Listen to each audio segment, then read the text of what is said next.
2 కొరింథీ పత్రిక 12వ అధ్యాయము 9-10 వచనాలను చదువుదాండి. అందుకు నా కృప నీకు చాలును, బలహీనత యందు నా శక్తి పరిపూర్ణమగుచున్నదని ఆయన నాతో చెప్పాను. కాగా క్రీస్తు శక్తి నా మీద నిలిచియుండు నిమిత్తము విశేషముగా నా బలహీనతలందే బహు సంతోషముగా అతిశయపడుతున్నాను. నేనెప్పుడు బలహీనుడనో అప్పుడే బలవంతుడను గనుక క్రీస్తు నిమిత్తము నాకు కలిగిన బలహీనతలలోనూ, నిందలలోనూ, ఇబ్బందులలోనూ, హింసలలోనూ, ఉపద్రవములలోనూ నేను సంతోషించుచున్నాను. ఆమేన్. 2 కొరింథీ పత్రిక 12వ అధ్యాయము 9-10 వచనాలు చదివింది. 2 కొరింథీ పత్రిక 12వ అధ్యాయము 9-10 వచనాలు. చిన్న మాట ప్రార్థన చేసుకోండి. ప్రేమగల మా కన్న తండ్రి యేసయ్యా, నీకు వందనాలు, కృతజ్ఞతాస్తుతులు మా ప్రభువా. మహా ఉచిత కృపను బట్టి మీరు ఇచ్చిన ఈ లేఖనాన్ని దేవా జ్ఞాపకం చేసుకోండి. నన్ను మమ్మల్ని జ్ఞాపకం చేసుకోండి. నీ అనాది సంకల్పంలో, ప్రణాళికలో ఉన్న ఈ వాక్యం వినాలని ఎంతమంది విషయంలో దేవా నువ్వు నిర్ణయించుకొని ఈ వాక్యం అందించావో వారందరినీ కూడా జ్ఞాపకం చేసుకొని వాక్యాన్ని విరవండి. వాక్యము చాటున మీరు దాచి ఉంచిన నీ మనసులో ఉద్దేశించుకున్న సంగతులన్నీ బయటకు తెచ్చి మీ పక్షం వహించిన మీ దాసుని నోట ఉంచి, మీ దాసుని మీ సిలువ చాటును మరుగుపరిచి, మీ దాసుడి ముఖాంతరం నుంచి మీరు కనపడుచు మీ అనాది సంకల్పంలో మీ దాసుడు ప్రత్యేకంగా అనుగ్రహించిన ధారాళమైన నీ ఆత్మ నడిపింపు, లేఖన ప్రత్యక్షత, ఆత్మ ప్రత్యక్షత, వాక్శక్తినిచ్చి ప్రభువా నీ నోటి బోరగా మీ దాసు నోటిని చేసి మీరే నాతో, మాతో, అందరితో సూటిగా, తేటగా, స్పష్టంగా మీరు మాట్లాడండి. మా అందరికి వినగలిగిన చెవిని, గ్రహించగల మనస్సును, లోబడు హృదయాన్ని, వాక్యానుగుణంగా జీవించే కృపను, హృదయ సున్నతిని, దిద్దుబాటు మనస్సును, నేర్చుకునే శుభగుణ లక్షణమును, నిత్యత్వము చేరు పర్యాంతను నీ పాద సన్నిధిలో శిష్యరికం చేసే భాగ్యమును కూడా మాకు దయచి సంపూర్ణ సిద్ధి పొంది నీ కృపలో వర్ధిల్లుటకు ఈ భూమి మీద నువ్వు నిర్ణయించిన పని యావత్తు సంపూర్ణంగా నెరవేర్చి ధైర్యంగా దేవా నీ క్రీస్తు న్యాయపీఠాన్ని ఎదుర్కొనే భాగ్యం. ఆనాడు బహళ మంచి దాసురాలని మెప్పు, ఘనత, మహిమ, బహుమతులు అందుకు నిత్యత్వంలో ప్రవేశించి వధువులో నువ్వు నిర్ణయించిన ఉన్నత స్థానంలో నిలిచి నీతో కలిసి యుగ యుగాలు నిత్యరాజ్య పరిపాలన చేసి మహిమపరుచుకునే భాగ్యం కలిగినట్టు మాకు బోధించు. ఉపదేశాన్ని అడ్డగించాలని చూస్తున్న దుష్టుడు, వాడి దూతలు, చీకటి, అంధకార శక్తులన్నిటిని అవి ఏవైనా సున్నాములో బంధిస్తున్నాయి. నా చుట్టూ, మా చుట్టూ నీ సిలువ రక్తపు కంచె, రక్షణ కంచె, అగ్ని కంచెను వేసి మా అయా నీ చేతిలో మనం దాచి నీవే మాతో బలమైన నీ సన్నిధి ప్రభావం, తేజో మహిమతో మేమున్న ఈ స్థలాన్ని నింపండి. మాతో మీరుండి. మా సమస్త విధేయతల అతిక్రమ దోషాలు, ఆజ్ఞాతిక్రమాలు ఒప్పుకున్న క్షమించు. నా విధేయతల అతిక్రమ దోషాలు, ఆజ్ఞాతిక్రమలు ఒప్పుకున్న క్షమించు. సిలువ రక్తంలో కడిగి పవిత్రపరచు. నీ పరిశుద్ధాత్మతో నింపండి. అయా కనికరించి ఇర్మియా 1వ అధ్యాయం 9, 10, 18, 19 నీ కృప నాకు దయచేసి మా అందరితో మాట్లాడమని నీ ఆత్మకార్యం జరిగించు. యేసయ్య నామములోనే ప్రార్థించి సమస్తం పొందుకొని కృతజ్ఞతాస్తుతులు చెల్లించి సమస్తము నీ చేతులకు అప్పజెప్పి నీ నామాన్ని గొప్ప చేసుకుంటూ ఈ వాక్యాన్ని బట్టి కృతజ్ఞతాస్తుతులు చెల్లించి నన్ను మమ్మల్ని ఉపదేశం నీకు అప్పజెప్పి గొప్ప చేసుకుంటున్నాం మా తండ్రి. యేసు నామములో ప్రార్థిస్తున్నాం మా తండ్రి. ఆమేన్, ఆమేన్. మంచిది. ప్రభునందు సమకూడిన మీ అందరికీ, నా మాటలు వింటున్న ప్రతి ఒక్కరికి నా హృదయపూర్వకమైన వందనాలు. అందరికీ వందనాలు.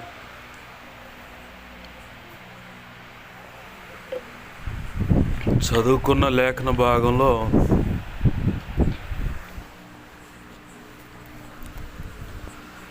పౌలు భక్తుడు తన ఆధ్యాత్మిక జీవిత పోరాటంలో ప్రభు కృప మీద ఆధారపడి ప్రభువునే ముందు పెట్టుకొని సాగిపోతున్న పరిస్థితుల్లో తనకు కలిగిన విశేషమైన కృపావరాలను బట్టి ఎక్కడ కూడా అతిశయించకుండా దేవుని మీదే ఆధారపడి దేవుణ్ణి ఆధారం చేసుకొని ప్రభు చిత్తం ఏంటో వెతకటానికి తన జీవితంలో దేవుడు అనుమతించిన అనుభవాలు అనేకమైనవి. ఆ అనుభవాలన్నిట్లో ఆయన బాధపడ్డా ఓ సమస్య విషయం మాత్రం పదే పదే యేసయ్యను బాగా బతిమలాడిన సందర్భం ఉంది. ఆ సందర్భమే మనం ఇప్పుడు చదువుకున్న వాక్యం. ఏంటి ఆ సందర్భం అంటే, తనకి నడువు నొప్పి ఉంది. ఆ నడువు నొప్పి నుంచి విడిపించు ప్రభు అని ప్రార్థన చేస్తాం. ఎన్నిసార్లు ప్రార్థన చేశాడంటే ఆ పైన రాసి ఉంటుంది, మనం 8వ వచనంలో ముమ్మారు బతిమలాడాను. మన జీవితాల్లో కూడా కొన్ని సమస్యలు ఉన్నప్పుడు ప్రభువుని ఎన్నో రీతిలుగా మనం బతిమలాడుతూ ఉంటాం, కానీ పరిష్కారం రాదు. ఎందుకు పరిష్కారం రాదు? మనం యథార్థంగానే ఉన్నాం కదా, మనకెందుకు ప్రార్థనకు సమాధానం రాదు? నేను ఎన్నో సంవత్సరాల నుంచి ప్రార్థన చేస్తున్నానండి, మా పిల్లలు బాగుపడాలి, వాళ్ళ బతుకులు మారాలి, నా కొడుకు చెప్పిన మాట వినట్లేదు, వాడు వ్యసనాలకు బానిస అయిపోయాడని. నేను ఎన్నో సంవత్సరాల నుంచి ప్రార్థన చేస్తున్నానండి, ఈ అప్పుల నుంచి బయటపడాలని, కానీ అప్పుల నుంచి బయటపడలేకపోతున్నాను. ఎన్నో సంవత్సరాల నుంచి ప్రార్థన చేస్తున్నానండి, ఈ స్థలం అమ్ముడుపోతే కొంచెం పిల్లలు పెళ్ళిళ్ళు చేసుకోవచ్చు, పరిస్థితులన్నీ చక్కబడతాయి అనుకోండి. ఎన్నో సంవత్సరాల నుంచి ప్రార్థన చేస్తున్నాను, వ్యాపారంలో అభివృద్ధి రావట్లేదు. ఎన్నో సంవత్సరాలు ప్రార్థన చేస్తూ ఉన్నా, ఈ కుటుంబ సమస్యలు ఒక కొలిక్కి రావట్లా, ఇంకా పెరుగుతుంది తప్ప సమస్యలు తగ్గట్లేదు. ఎన్నో సంవత్సరాల నుంచి ప్రార్థన చేస్తున్నాను, ఈ రోగం ఎప్పటి నుంచి బాగా వేదన చెందిస్తూ ఉంది. ఎన్నో హాస్పిటల్ తిరిగి ఎన్నో మందులు మిగుతూ ఎన్నో టెస్టులు చేస్తాం, రోగం ముదురుతుందే కానీ ఖర్చు ఎక్కువ అవుతుంది, కానీ ఉన్నదంతా ఊడ్చేయాల్సి వస్తుంది, కానీ సమస్యకు పరిష్కారం దొరకట్లేదు. ఎన్నో సంవత్సరాల నుంచి ఆ గవర్నమెంట్ ఆఫీస్ చుట్టూ తిరుగుతున్నానయ్యా, పలానా స్థలం కాగితాలు, పలానా విషయంలో, పలానా జాబ్ కోసమని, కానీ వాళ్ళు మాత్రం చాలా రకాలుగా వేదన కలుగు చేస్తూ ఉన్నారు. ఎన్నో ప్రయత్నాలు చేస్తూనే ఉన్నానయ్యా, ప్రతిరోజు ప్రయత్నం చేస్తున్నా, పోలీస్ స్టేషన్ చుట్టూ తిరిగి న్యాయం జరగట్లేదని. ఎన్నో సంవత్సరాల నుంచి ఆ కోర్టు మెట్లు ఎక్కటం దిగటం, భార్యాభర్తల విషయం కావచ్చు, స్థలం విషయం కావచ్చు, వేరొక సమస్య కావచ్చు, కానీ పరిష్కారం దొరకట్లా. ఎన్నో సంవత్సరాల నుంచి ప్రార్థన చేస్తున్నాను, నా భర్త మారితే మేమంతా కుటుంబం చక్కగా ఉంటే బాగుంటుంది. ఎన్నో సంవత్సరాల నుంచి ప్రార్థన చేస్తున్నాను, నా భార్య మారు మనసు పొంది చక్కగా మన కుటుంబ వ్యవస్థలో ఉంటే బాగుంటుందని. ఎన్నో సంవత్సరాల నుంచి పని చేస్తున్నాను, కానీ రెక్కల కష్టార్జితం ఒళ్ళంతా గొల్లవుతుంది, తెచ్చిన సంపాదన అంతా చిల్లు కలిగిన సంచులు వేసినట్టు ఉంటుంది. అటు అప్పు తీరట్లేదు, ఈ సమస్యల నుంచి బయటపడతలేదు. ఒక్కో సమయంలో నాకే అనిపిస్తుంది, రాత్రులంతా ప్రార్థన చేసి నా ప్రార్థనలు దేవుడు వింటున్నాడో లేదన్న డౌట్ మాత్రం బాగా నన్ను వెంటాడుతుందయ్యా. బైబిల్ గ్రంథంలో ఈ మాట కూడా రాసింది, రాత్రి అంతా అనేక రాత్రులు ప్రతిరోజు రాత్రి నేను మొరపెడుతున్నాను, కానీ నా ప్రార్థనకు జవాబు రావట్లేదు. అదే మాట ప్రభు మనకిచ్చిన, మన పరిచర్య ద్వారా ఇచ్చినటువంటి పాటలో, నీ సన్నిధి నా భాగ్యం అనే పాటలో మొదటి చరణం అదే. ప్రతి రాత్రి నేను నీ ఎదుట కన్నీళ్ళు విడిచి మూలుగులతో, మోగ వేదనతో నీ పాద సన్నిధులు కనిపెట్టుకొని ఏడుస్తున్నానయ్యా, ప్రార్థన చేస్తున్నాను, కానీ సమాధానం రావట్లేదు, ఎందుకని అని చెప్పని ప్రశ్న వేస్తుంది ఫస్ట్ చరణం. రెండవ చరణమేమో నీ బలిపీఠం దగ్గరికి ప్రతిరోజు వస్తూ ఉన్నాను. ఫస్ట్ చరణం ప్రతి రాత్రి, రెండవ చరణం ప్రతిరోజు నీ బలిపీఠం దగ్గరికి వస్తున్నాను. ఏందయ్యా అని చెప్పని అడుగుతూ ఉంటే, నీ బలిపీఠం దగ్గర రాగానే నీ ముఖ కాంతి నాపై ప్రకాశించు, నా రహస్య పాపాలన్నీ బట్టబయలు చేస్తావు. అమ్మ ఎందుకనే నా ప్రార్థనకి సమాధానం రాందని చెప్పని పశ్చాత్తాపడుతుంది. 3వ చరణానికి వచ్చేసరికి ఇక దేవుడు తన్ను సరిచేసిన దాన్ని బట్టి దేవుడు ప్రత్యేకంగా మనం అడుగుతున్న కోరికలకు సమాధానం ఇవ్వడన్న సంగతి ఆడ చూపిస్తా, ఆయన మన పట్ల కలిగిన ప్రణాళిక అనుగుణంగా మనం ట్యూన్ చేసుకునే ఆ స్థితి అక్కడ చూపిస్తా. లెమ్మిగా తేజరిల్లు, యెహోవా మహిమ నీ మీద ఉదయిస్తూ ఉంది అని చెప్పని ఒక మాట. అంటే అప్పుడు దాకా ఎక్కడున్నాడు ఆయన? చీకట్లోనే ఆ వ్యక్తి ఉంది. అంటే రహస్య పాపాలు కావచ్చు, ఏ చిన్న చిన్న కారణాలు కావచ్చు.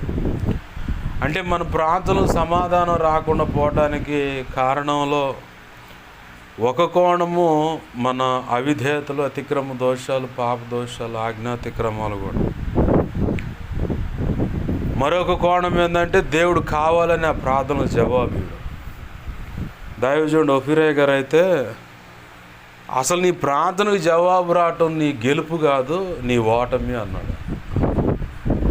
అదేందా అని చెప్పంటే, అసలు ప్రార్థనలకు ఇన్ని సంవత్సరాల నుంచి నువ్వు ప్రార్థన చేస్తున్నా ఆ ప్రార్థనకు జవాబు రావట్లేదంటే అదే నీ గెలుపు అన్నాడు.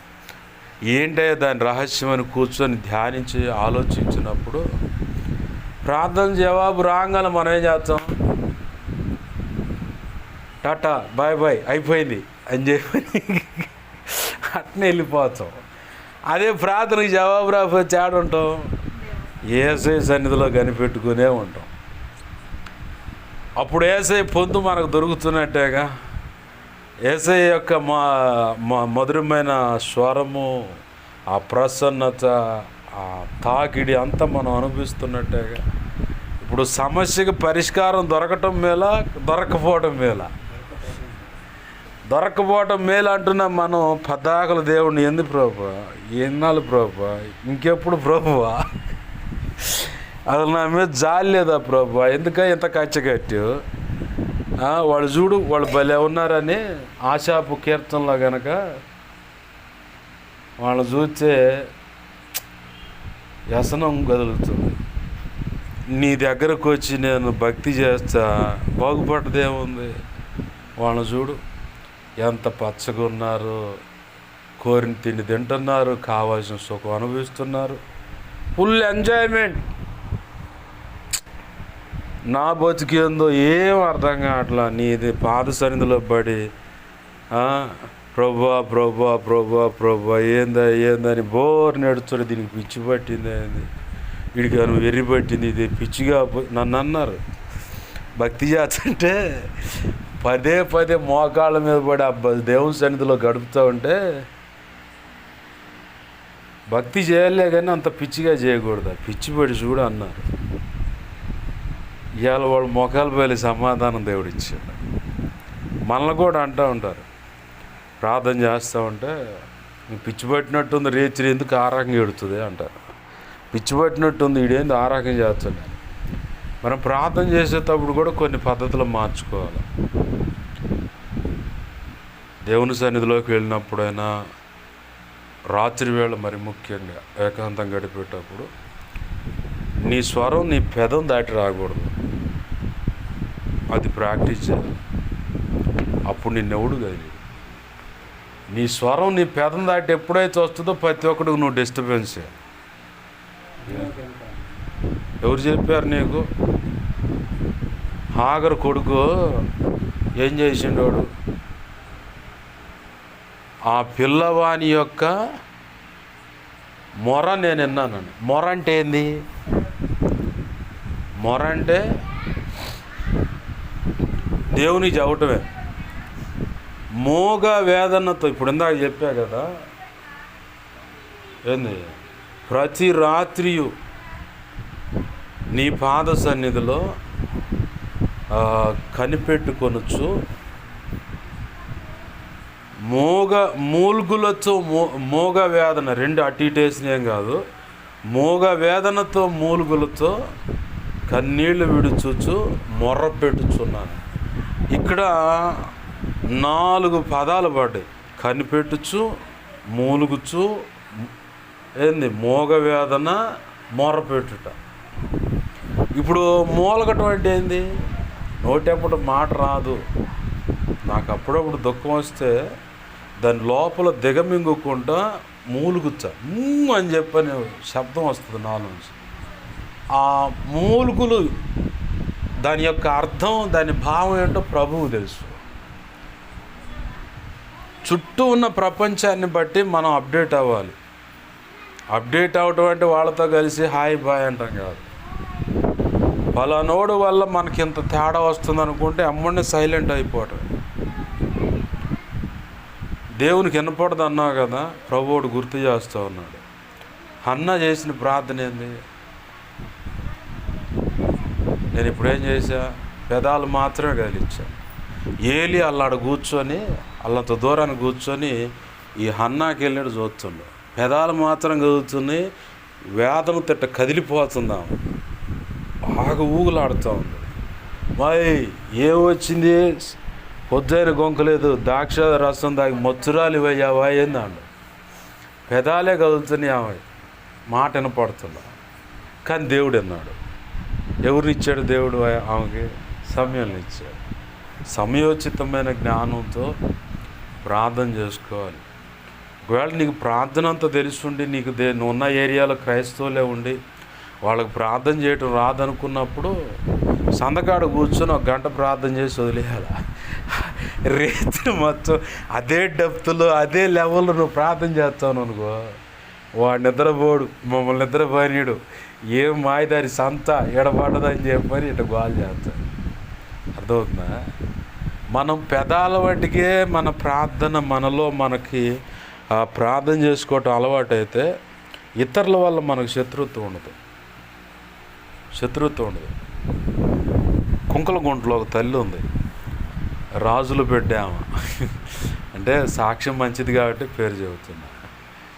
ఆ అమ్మ ఏంటన్నా రేచిరైనా పగలైనా ఈడ ప్రార్థన చేస్తే 10 ఏళ్ళకి వినపడుద్ది. భర్త తాగొచ్చి దుమ్ము కొట్టిండు, మీద పడి ఇదంతా ఎంత కొరికిండు. కుల పెద్దలను తెచ్చి వాళ్ళ కాళ్ళకు మొక్కమంటాడు, నాకు మొక్క అంటాడు, నాకే భక్తి చేయంటాడు, నేను నీకు భక్తి చేయటమే నడదామా. అంత తన్నులు తింటా కూడా ఆ స్వరం ఆగట్లా. నిజం, ఆయన పెట్టే టార్చర్ తట్టుకోలేక పిల్లల దగ్గరకు వచ్చేది, పంపించాలి, మళ్ళీ పోయేది, మళ్ళీ అదే కథ. అటు చేసి ఒకరోజు అయితే ఈ కన్ను అయితే ఇంత లావు వాసి ఇదంతా కొరికి గందరగోళం చేస్తే గోడ దూకి పారిపోయి దాటకు వచ్చింది. అంతే. ఏమ్మా కొంచెం లేదయ్యా, నా ప్రభువుని ఎలుగెత్తి మొరపెట్టమా. అది ఎలుగెత్తి మొరపెట్టేది ఎప్పుడో ఒకసారి, అన్నిసార్లు కాదు. ఆమె ఏం చేసి చివరికి పారిపోతే మళ్ళీ పాషగారు మేమంతా నచ్చజెప్పి మళ్ళీ పంపించాం. కట్ చేస్తే కాలక్రమంలో ఆయన కాలం చెల్లి వెళ్ళిపోయాడు. ఇప్పుడు ఆ తల్లి ఒక దయాకర్ అని ఒక దైవజుని దగ్గర ఉంటా చిన్నగా భక్తి సాధన చేసుకుంటాం. వాళ్ళే తిండి పెడుతున్నారయ్యా, ఏదైనా పని ఉంటే వెళ్తున్నాను పొలం పనికి, ఇది పరిస్థితి. మమ్మల్ని చూసి ప్రాణం మొత్తం లేచి వస్తుంది. ఎందుకంటే ఆ కష్టకాలంలో మేమే ఆమె బైక్ మీద తీసుకొని వచ్చి పక్కకు తప్పించేది మేమే. ఏంది ఇట్లాంటి ఎఫెక్ట్స్ ఉంటాయి. కాబట్టి నేను చాలా చోట్ల చెప్పాను, ప్రార్థన సాధ్యమైనంత వరకు చాప కింద నీరు సాగాలనేది అదే. మరి నువ్వు చంద్రబాబు కాలనీలో ఇట్లా నోరు తీసి చేతనకు పాస్ గారిని డౌట్ రావచ్చు, రావాలి, వస్తుంది కూడా. ఎందుకు ఆడ ప్రార్థన చేస్తుందంటే అసలు విజ్ఞాపన ఏంటో కూడా వాళ్ళకి తెలియదు. ఆ కాలనీలో ఉన్న సంఘ బిడ్డలకంటే యానాదులు కావచ్చు, బుడబొక్కులోళ్ళు కావచ్చు, వాళ్ళకి ప్రార్థన తెలియదు, విజ్ఞాపన తెలియదు. అసలు ప్రార్థన అంటే ఇట్ట చేయాలన్న తెలియదు, విజ్ఞాపన అంటే ఇంత చేయాలా, ఈ సంగతులు చేయాలన్న సంగతి తెలియదు. అందుకే నేను నోరు తీసి ప్రార్థన చేస్తాను, వాళ్ళు నేర్చుకుంటారు. మన దగ్గర ఉన్న 16 అంశాల ప్రార్థన పత్రం కూడా ఎవరన్నా ఇంట్రెస్ట్ ఉన్న వాళ్ళైతే కాపీ జిరాక్స్ లాగా స్క్రీన్ షాట్ తీసుకొని అయినా ప్రార్థన చేసుకుంటారు వాళ్ళు అని చెప్పని ఇన్స్టాగ్రామ్లో పెట్టేదాన్ని. ఎవరికోళ్ళకి ఉపయోగపడుతుంది. దేవుడు మనకిచ్చిన తలాంతుని దాచిపెట్టుకోకూడదు. పంచినప్పుడే అది మల్టిప్లై అయింది. నీ దగ్గర ఒక తలాంతు ఇచ్చాడు దేవుడు, ఆ తలాంతుని ఇంకొకరు పంచినప్పుడు ఒక తలాంతోడు ఏం చేశాడు? ఏం తెచ్చుకోవాలా? 5కి 5 తెచ్చుకోండు, 2కి 2 తెచ్చుకోండు. ఇప్పుడు ఒకడేం చేసిండు? విత్తన చోట కోయివాడు కాబట్టి నువ్వు దుర్మార్గుడు అనిపించింది నా మనసుకి. అందుకే ఏమి చేయకుండా భూమిలో దాన్ని పాతి పెట్టాను, ఆడాడైతే పోద్దాను నేను. మన దగ్గర ఉన్న దేవుడిచ్చిన తలాంతుని పంచాల. పంచినప్పుడే ఆ పంచే విషయంలో పునాది వేయటం కూడా తెలియాలి. పునాది వేయటం అంటే ఇప్పుడు ఒక వ్యక్తి సేవ చేయాలని ఇంట్రెస్ట్ ఉండవు, ఒకసారి 2 సార్లు బైబిల్ చదువుతూ ఉండు. తన యొక్క ఆధ్యాత్మిక పరిపక్వత ఏంటో కూడా చూసుకొని ఆ ప్రకారము ఆ వ్యక్తిని ప్రోత్సహిస్తూ ఉండాలి. ప్రోత్సహించడం అంటే మొదటిగా ఆ వ్యక్తిని ప్రార్థన చేయమని చెప్పాలి. ప్రార్థన చేయమని చెప్పినప్పుడు కొన్ని విషయాల్లో ప్రార్థనలో గతంలో చెప్పా, మనోడు సహోదరుడు జాన్ గురించి, అయ్యా నువ్వు చేస్తుంది ప్రార్థనే కాదని చెప్పి, ఏదో అతనికి నడిచిన ప్రార్థన చేసుకుంటా పోవచ్చు అన్నాడు. వాస్తవంగా వ్యక్తిగత ప్రార్థన చేసుకోవటం కూడా మనకి ఇప్పటికి తెలియదు. విజ్ఞాపన అనేకుల కోసం చేయాలా, ఈ విషయాలు చేయాలన్న సంగతి కూడా తెలియదు. ఒక వ్యక్తి సేవ చేయాలనుకున్నప్పుడు ఖచ్చితంగా ఆ వ్యక్తి ప్రార్థన ఉండాలి, విజ్ఞాపన కూడా ఉండాలి. అలాగనే పరిశుద్ధ గ్రంథం కూడా చదివి ఉండాలి. చదవటంలో కూడా 4 సార్లు స్పష్టంగా చదివి ఉండాలి. 4 సార్లు చదివిన తర్వాత నువ్వు ఫలానా వచ్చినావు ఫలానా అని చెప్తే నువ్వు టక్మని ఆడపోయి నిలబడాలి. ఆ పేజీ తీసి రెడీగా ఈ అధ్యాయంలో ఫలానా అధ్యాయం అనగానే టక్మని వెంటనే బైబిల్ ఓపెన్ చేసి ఫలానా ప్రాంతంలో ఉంటుంది ఈ అధ్యాయం అని గ్రహింపులోకి రావాలి. అది రానప్పుడు మనం ఇంకా వెనకబడి ఉన్నాం. అది బాగా గుర్తుపెట్టుకోవాలి. వెనకబడి ఎలా ఉంటాం పాష గారు, నాకు అన్నీ తెలుసు కదా అంటే, తెలిసినా సైతాన్ గాడు ఏం చేస్తాడంటే మనకు తెలియకుండా మర్చిపోయేలా చేస్తాడు. ఆ అవగాహన ఉన్నప్పుడే ఎందుకు మనం ఎదుటి వారికి సరైన సమాధానం ఇవ్వగలుగుతాం. ఎందుకు ఈ మాట అంటున్నానంటే, మనకు సరైన అవగాహన లేదనుకో, ఎవడో కూడా ఆటకాయతనంగా వచ్చైనా సరే ప్రశ్నేస్తాడు, దానికి సమాధానం ఆడెతుకుతూ. మనం మొట్టమొదటిగా తెలుసుకోవాల్సింది ఏంటంటే, ఎవరు ఎదురొచ్చి ప్రశ్న వేసినా ధీటుగా సమాధానం ఇవ్వగలిగే సామర్థ్యం కలిగి వాక్యం చేత మనం నింపబడాలి. మనం ఎప్పుడైతే వాక్యం చేత నింపబడతామో, నింపబడ్డప్పుడల్లా ప్రతి పరిస్థితిని బట్టి ఏదో ఒక లేఖనం, ఏదో ఒక దైవజనుడి యొక్క అనుభవం మనకు గుర్తొచ్చుద్ది. ఆ అనుభవం గుర్తొచ్చినప్పుడు, వింటున్నావా, ఏదో ఒక దైవజనుడి యొక్క అనుభవం మనకు గుర్తొచ్చినప్పుడు మన జీవితాలు కూడా అట్నే నడుస్తూ ఉంటాయి. మనకు అర్థం కాదు. ఆ పరిస్థితిలోకి వెళ్ళినప్పుడే మనకు అది అంతుపడుతూ ఉంటుంది. అక్కడ పోగానే ఇక పలానా దైవజనుడు ఇలాంటి అనుభవాల్లో పోయాడు కాబట్టి ఈయన ఇలాంటి పొరపాటు చేశాడు, నేను చేయకూడదు. సరే ఈ పొరపాటు జరిగింది, ఆయన జీవితంలో జరిగినట్టే, అట్లాంటిది కాబట్టి ఇంకోటిదైనా జరిగింది కాబట్టి అదే ఇదైనా దేవునికి కోపమే కాబట్టి ఈ కారణాన్ని బట్టి దేవుడి దగ్గరకు పోయి ఆయన దేవుని పాదాలు పట్టుకొని ఎలా ప్రార్థన చేశాడు అది రాసి ఉంటుంది. అది మన మైండ్కి వచ్చినప్పుడు మనం ఎక్కడ కృంగిపోము, సిగ్గుపోవడము, దిగజారిపోము. వెంటనే ఆ సందర్భాన్ని గుర్తు చేసుకొని దేవుని పాదాలు పట్టుకొని అయ్యా పొరపాటు అయింది క్షమించని దేవుని బతులు అడగలుగుతాం. మనం ఆ గ్రహింపు లేకపోతే ఎదుటోడికి సమాధానం చెప్పలేం. అసలు ముందు మనమే బయటపడలేం. మొదటిగా సేవ చేయాలంటే ప్రార్థన ఉండాలి, విజ్ఞాపన, వాక్యం మీద అవగాహన కూడా ఉండాలి. కనీసం 4 సార్లు గతంలో అడిగా కదా, నరపుత్రుడా నేను నీతో మాట్లాడాలి, చక్కగా నిలబడాలి. ఏంది ఆ మాట అడిగినప్పుడు ఎత్తుక్కున్న సందర్భాలు ఉన్నాయి. వింటున్నావా? వెతుక్కున్న సందర్భాలు. అలా వెతుక్కోకూడదు. ఒక వ్యక్తి, ఒక అన్యుడే వచ్చి అడగవచ్చు, లేదంటే నువ్వు వెళ్తున్న దైవజన్ యొక్క నడిపింపును బట్టి కొంతమంది కావాలని హేళన చేయటానికైనా ఏంది మరి సంగతి అది ఇది అంటూ ఉంటారు. నాకు అంతకుముందు రక్షణ బాప్తీస అనుభవం కాదు, సేవకుడిగా వచ్చిన సందర్భం ఉంటుంది. యెహోవా సాక్షుల మధ్యలో ఒక వ్యక్తి నడుస్తూ ఉంటాడు. ఆయన సిగరెట్ తాగుతుంటాడు. LIC agent. వింటున్నావా? ఎవరైనా ఎల్ఐసి ఏజెంట్ సిగరెట్ తాగుతూ ఉంటాడు. యెహోవా సాక్షి. యేసు దేవుడు కాదు, యెహోవాయే దేవుడు అని. సబ్బాత్ ఆచరిస్తారు.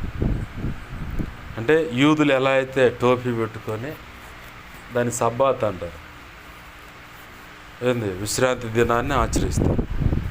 ఒకరోజు ఆయన సిగరెట్ తాగడం చూసి, నువ్వు దేవుని పని చేస్తా సిగరెట్ తాగుతున్నది, నరకానికి పోతావు అన్న. నువ్వు ఒప్పుకుంటావు ఆ మాట? అంటే నువ్వు ఒప్పుకుంటావు నరకానికి పోతున్నావు అంటే పొట్ట ఉరి రోజు వచ్చింది ఆయన. నీకేం అధికారం ఉందని అని చెప్పి, నాకు దేవుడు ఇచ్చాడు అధికారం, నువ్వు ఆ సిగరెట్ మానుకోకపోతే ఖచ్చితంగా పోతావు నరకానికి అన్న. ఇక అతనికి నచ్చినట్టు అతను మాట్లాడుతాడు. తర్వాత నా స్నేహితుడు కూడా వచ్చింది, నోవా భాష. ఏందంట ఆయన అన్న, సంగతి ఎట్టా అన్న. ఆ మనిషి కూడా దొరికింది, కత్తికి పొదును పెట్టవచ్చు అని చెప్పి ఆ మనిషి కూడా ప్రశ్నలు వేస్తూ ఉండవు. ఇతను సిగరెట్ తాగితే నరకానికి పోదును. అవును పోతామండి ఆ మనిషి కూడా. అవును పోతామండి ఆ మనిషి కూడా. నువ్వు కూడా అదే చెప్పచ్చు కదా, నువ్వెందుకు చెప్పావు నన్ను? మరి తప్పే కదా, సేవ చేస్తా సిగరెట్ తాగటం తప్పే కదా, అందుకే నరకానికి పోతావు అన్నాను. తప్పే ఉంది దాంట్లో, నువ్వు లేనిపోయింది పోయేవాడిని పోని కూడా ఎందుకు గెలిపా. ఆ తర్వాత ఆ ప్రాంతంలో ఒక దైవజనుడు, మేమిద్దరం ఆయనతో వాదులాడుతూ చూసిండు ఆయన.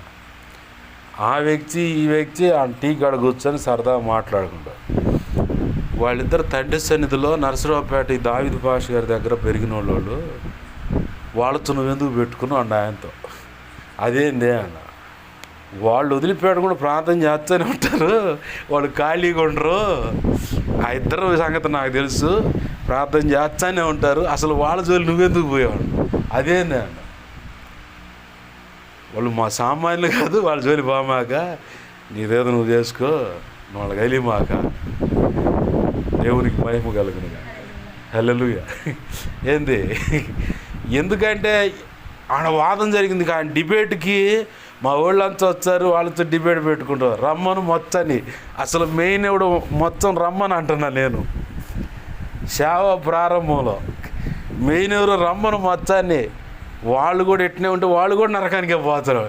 నువ్వు నరకానికి పోతావు, రాయిపోళ్ళు కూర్చుందామా డిబేటు, లేదా విజయవాడ పోదామా, ఆడకపోయేది ఏడకి రమ్మని అంటున్నా. ఏడకి రమ్మని మాట్లాడదాం, కూర్చుందాం. ఏంది ఏడకి రమ్మని చెప్పానంటుంది నేను. చివరికి తేలి ఫలితార్థం ఏంటంటే ఇట్లాంటి వాళ్ళు తగులుతారని నాకు పూర్తిగా అర్థమైంది. చాలామంది పలానా శాలేవరాజు గారి దగ్గర ఈ ఆ సంఘంలో ఈ పిల్లగాడు పెరుగుతుండంట అది ఇది అన్నప్పుడు కొంతమంది వాళ్ళ స్టైల్లో వాళ్ళు మాట్లాడిన వాళ్ళు ఉన్నారు, వాళ్ళ స్టైల్లో వాళ్ళు ప్రశ్నలు వేసిన వాళ్ళు ఉన్నారు. ప్రభు కృపను బట్టి ప్రభు ఇచ్చిన సమాధానం నేను ఇవ్వటం జరిగింది. అబ్బో ఏళ్ళతో పెట్టుకోకూడదని చెప్పని వెళ్ళిపోయారు. సుందర్రావు గారి బ్యాచ్ వాళ్ళు అయితే ఇక అసలు చెప్పే పని లేదు. పలానోళ్ళు సంఘం, పలానోళ్ళు మా ఇంటికి ఒకసారి మధ్యకాలంలో పరిచయం ఆపిన తర్వాత తండ్రి సన్నిధి తరపున మందిరం ప్రతిష్ఠించారు. కిరణ్ పాష గారు వచ్చి ప్రతిష్ఠ చేశారు. కొన్నాళ్ళు జరిగింది. ఆ తర్వాత అంత దూరం ఎవరు రాలేరు అది చెప్పని ఆపేశారు. కొన్ని రోజులు గడిచిన తర్వాత, అంటే రోజులుగా సంవత్సరాలు గడిచిన తర్వాత ఇంటింటికి క్లాసులు పెడతామని మేమే సౌండ్ చేస్తాం, అన్నీ మేమే తెచ్చుకుంటామని వస్తారు కొంతమంది. ఆ బెటాలిన్ తగిలింది మా మేనత్తోళ్ళకి, వాళ్ళే చేస్తారంట అది ఇది అని చెప్పని.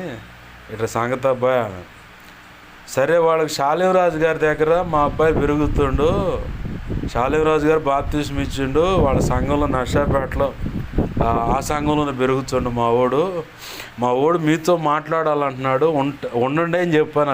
అమ్మా, ఉంటే వాళ్ళు మంచివాళ్ళే, పారిపోతారు లెక్క అయితే, వాళ్ళు ఉండమని చెప్పు, నేను వచ్చనా అన్న. అదే మాట చెప్పారు వాళ్ళకి. అబ్బో, శాలివరాజు గారి దగ్గర అట్టయితే కుదరదులే, మేము రాము ఇక అని చెప్పని బర్రం జారుకున్నారు. వాళ్ళతో ఎవరు పెట్టుకుంటారని.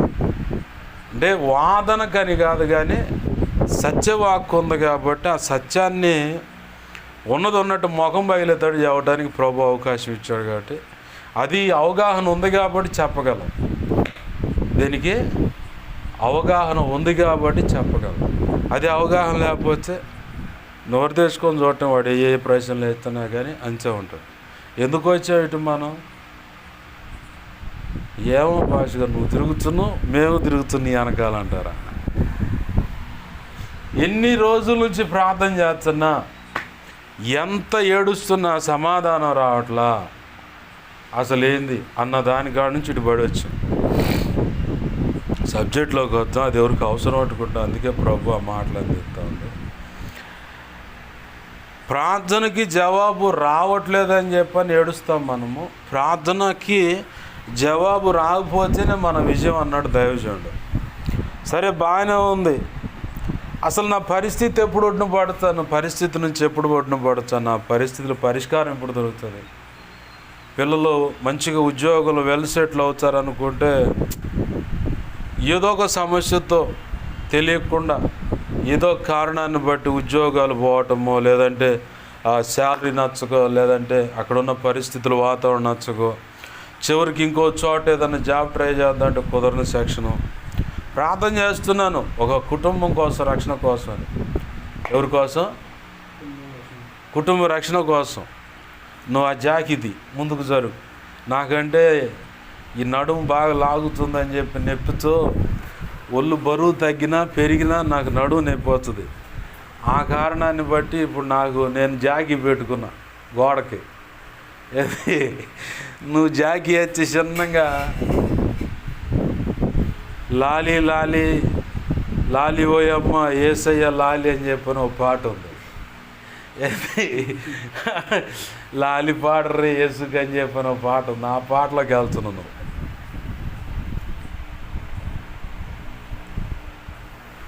బాగా గమనించండి,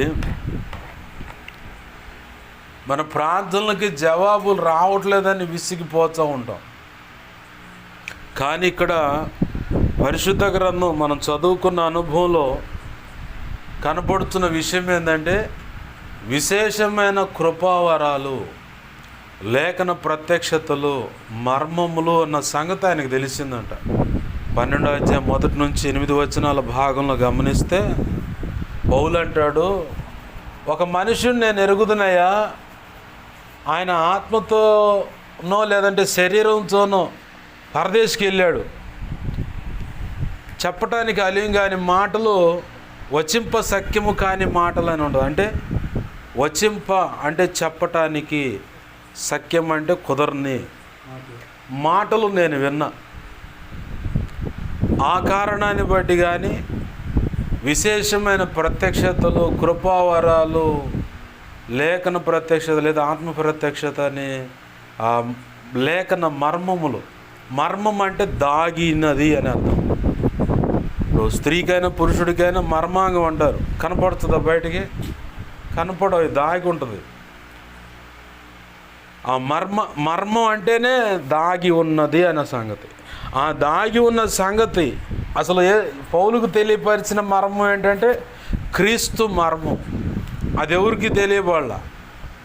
అయితే పౌలు గారికి పూర్తిగా తెలిసింది ఆ క్రీస్తు మర్మం ఏంటి. క్రీస్తు యొక్క మర్మం అంటే ఇక ఆయన శుభగుణ లక్షణాలు, శౌర్యము, కోపము, న్యాయము, తీర్పు, సత్యము, ప్రేమ, వాత్సల్యత, ఇలా ఇంచాది. ఈ కోణం ఆ కోణం అంటానికి లేదు. ప్రతి కోణంలో దాగి ఉన్న ప్రతి లోతైన విషయాల్ని బయటకు వెలికి తీసి చెప్పే అనుభవం, ఆ కృపనిచ్చాడు దేవుడు ఆయనకి. అయితే వీటన్నిటిని బట్టి అతిశయించకుండా వెన్నుపూసలో నొప్పి పెట్టాడు దేవుడు. ఆ వెన్నుపూస నొప్పి కూడా ముమ్మారు మొరపెట్టిండంట ఆయన. ముమ్మారు మొరపెడితే దేవుడు అన్నాడు, ఇక నువ్వు ప్రార్థన చేయటం ఆపు అని చెప్పని అక్కడ 9వ వచనం స్టార్టింగ్, అందుకు నా కృప నీకు చాలున్నాడు. ఎందుకంటే వెన్నుపూస మీద ఎప్పటికప్పుడు అతిశయించకుండా ఆ నొప్పిని బట్టి అతిశయించకుండా ఆ వ్యక్తి ఎప్పటికప్పుడు సరైన మార్గంలో నడవటానికే అపవాది యొక్క దోత నా వెన్నుపూస మీద ఒక అధికారం చెలాయించేలాగా దేవుడు అనుమతించాడు అన్నాడు. అయితే ఈరోజు అపవాది యొక్క దోత కానీ లేదంటే ఆ వెన్నుపూసలో ఉన్నటువంటి ఆ నొప్పి లాంటిది కానీ ఈరోజు మన జీవితాలు ఏదైనా కనబడుతుందంటే అది రోగం కావచ్చు, అది రోగం కావచ్చు, అప్పు బాధ కావచ్చు, ఆర్థిక ఇబ్బందులు కావచ్చు, కుటుంబంలో సమస్యలు కావచ్చు, మాట వినని భార్య కావచ్చు, లేదంటే భర్త కావచ్చు, లేదంటే అసలు దారి తప్పి పిల్లలు రోడ్డును పడి వెళ్తున్నట్టు కనపడవచ్చు. కానీ దేవుని యొక్క ఆ ఎల ఉంటుంది. సముద్రం చూడు, వర్షం వచ్చి ఎంత వరద బారుద్ది, ఎంత ప్రాణ నష్టం జరుగుద్ది. అసలు పశు నష్టం, ఆస్తి నష్టం, పంట నష్టం, చాలా రకాల నష్టం జరుగుతుంది. ఈ నీళ్ళన్నీ పోయి సముద్రంలోనే పడతాయి. సముద్రం ఎప్పుడైనా పొంగినట్టు చూసాం మనం? కట్టలు దించుకొని అవతల పోయినట్టు చూసామా? ఎన్ని నీళ్ళని దాంట్లో పోని అది ఇముడ్చుకుంటుందే కానీ తనలో వాటన్నిటిని కలుపుకొని ఇన్ని నీళ్ళు ఎక్కువ వచ్చి నాలో చేరే కాబట్టి నేను హద్దు దాటి అవతలకి వెళ్ళిపోతానని ఎప్పుడు అనుకోదు సముద్రం. అనుకుంటుందా? అనుకోదు. బాగా గమనించాలి మనం. దేవుని ఆజ్ఞలోనే, దేవుని యొక్క హద్దులోనే, దేవుడు వేసినటువంటి ఆ ఎలలోనే నీ పిల్లలైనా, నీ భర్త అయినా, నీ భార్య అయినా, నీ కుటుంబం అయినా, నీ పరిస్థితి అయినా, ఆరోగ్యమైన అనారోగ్యమైన, ధనమైన ఆర్థిక ఇబ్బంది అయినా, వ్యాపార సమస్య, వృద్ధి అయినా, లేదా ఉద్యోగమా, చదువా, ఏదైనా ప్రభు ఒక గీత గీసి పెట్టాడు. ఆ గీత దాటి అటు పోలేం, యువతలే ఉంటాం కానీ అటు పోలేం. గీత దాటి పోవాలని ప్రయత్నం పోలేం. పడవను చూడు, సముద్రంలో బ్రహ్మాండంగా తిరుగుతుంది. అది చూడు ఎట్ట ఏ ఆధారం లేకుండా అనుకుంటా. కానీ తాడు కట్టి లంగర్ ఒకటి వేసి లోపల వదిలేస్తారు. ఆ బీడుది ఉంటుంది, యాంకర్ అంటారు. దాన్ని లంగర్ అంటారు. తీసుకుపోయి లోపల పడేస్తే నీటి యొక్క అడుగు భాగం ఎంత ఉందో అంతవరకు ఈ తాడు కిందకు వదిలి ఆ తర్వాత దాన్ని ఆ పడవ కట్టేసి మెలకుండా ఒడ్డుకొచ్చాడు పడవ నడిపే వ్యక్తి. పొమ్మని అడిగిపోద్దు, పోదు. దేవుడు ఒక హద్దు ఏర్పాటు చేసిన తర్వాత సమస్యలైనంతే మనం ఏదన్నా దేవుని ప్రణాళిక కాదని ఇంకెక్కడికో వెళ్ళాలని ప్రయత్నం చేసినా అన్నీ రివర్స్ అవుతూ ఉంటాయి. అన్నీ రివర్స్ అవుతాయి. అసలు ఎంత రివర్స్ అవుతాయి అంటే అసలు ఏమీ లేని నిస్సహాయ పరిస్థితికి వచ్చే దాకా కూడా తీసుకెళ్తాడు. గతంలో ఒక ఇన్స్టాగ్రామ్లో ఒక వీడియో పెట్టాను. క్యాన్సర్ వచ్చి ఎముకలు గూడే కనపడుతుంది, దేహం ఏం కనపడుతుందా. శరీరం పైన కేవలం ఎముకలు గూడే కనపడుతుంది. ఆ నిస్సహాయ స్థితిలో దేవుని మొరపెడితే అక్కడి నుంచి దేవుడు జీవం పోస్తే ఈరోజు నా అంత మనిషి. ఒకప్పుడు తన సొంత ప్రయత్నాలు, సొంత తెలివితేటలు దేవుడు ఇటుబిలిచి అడుదిరిగి రకరకాలుగా ప్రయత్నం చేశాడు. ఈ రోగం అనుమతిస్తే నీ వ్యక్తి నా వైపు తిరుగుతాడు అనుకున్నాడు దేవుడు. అనుకున్నాడు, ఆ రోగాన్ని అనుమతించాడు. ఎక్కడి దాకా పోతే అతను అహం, గర్వం విరిగిపోవచ్చు, లోబడినటువంటి పరిస్థితి సరిచేయబడి దేవుడు అనుకున్న మార్గంలోకి నడవగలుగుతాడో, మనస్సు తిప్పబడుతుందో ఆ పరిస్థితి దాకా తీసుకుపోయాడు. ఆ మనిషి అనుకోవచ్చు, అయిపోయింది, చచ్చిపోయాను, నీకు అయిపోయింది, ఇక నేను బ్రతకనని. కానీ ప్రభు చావనీలా. ఆ ఫోటో తను ఒకప్పుడు ఎండిన అయ్యా అంటే క్షమించండి, ఎముకల గూడుగా మారిపోయిన ఆ దేహం బ్రతికే ఉన్నది. అంటే ఒక కాలేజీలో డాక్టర్ చదువుకునే పిల్లలకి ల్యాబొరేటరీ ఉంటుంది. దాంట్లో ఎముకల గూడు ఒకటి దేహం ఏలాడబెట్టి తీసి ఉంటుంది. ఆ దేహాన్ని, ఆ ఎముకల గూడును చూస్తే ఎలా ఉంటుందో అలా ఉండి ఆ మనిషి ఆ ఫోటోలో. అక్కడి నుంచి నా అంత ఒళ్ళు కలిగిన వ్యక్తిగా బయటికి దేవుడు తెచ్చాడు. రోగం ఎగిరిపోయింది ఒక దెబ్బతో యేసునామములో. ఆమేన్, హల్లెలూయా. నీ సమస్య ఒకవేళ దేవుడు అక్కడ దాకా తీసుకుపోయినా మనం ఎక్కడ దేవునికి లోపడతలేదు అది చూసుకోవాలి. సర్వసాధారణంగా నేను చూసిన ప్రపంచంలో దైవజనుడి ముందు ఒకలాగా కనపడుతుంది, తర్వాత ఇంకొకలాగా ఇంటికాడ కానీ పనికాడ కానీ ఇంకోలాగా కనపడుతుంది. కానీ ప్రభు ఏమంటాడంటే ఇంట్లో అయినా బయట అయినా అక్కడ ఇంకెక్కడైనా ఒకటిలాగానే ఉన్నాడు. కొన్ని విషయాల్లో మనం ఏం చేస్తామంటే ఆ పరిస్థితులను బట్టి మనకు తెలియకుండా మనమే మారిపోతాం, రాజీ పడాల్సి వస్తుంది. కొన్ని సందర్భాల్లోనేమో రాజీ పడకుండా నిలబడతాం. అక్కడ వాళ్ళంటే ప్రేమా, వాళ్ళంటే ఇష్టమా, మేమంటే కష్టమా అన్న పరిస్థితి వస్తుంది. అలా కాకుండా దానియేలు, షడ్రక్, మేషక్, అబేద్నెగోలు ఎలా అయితే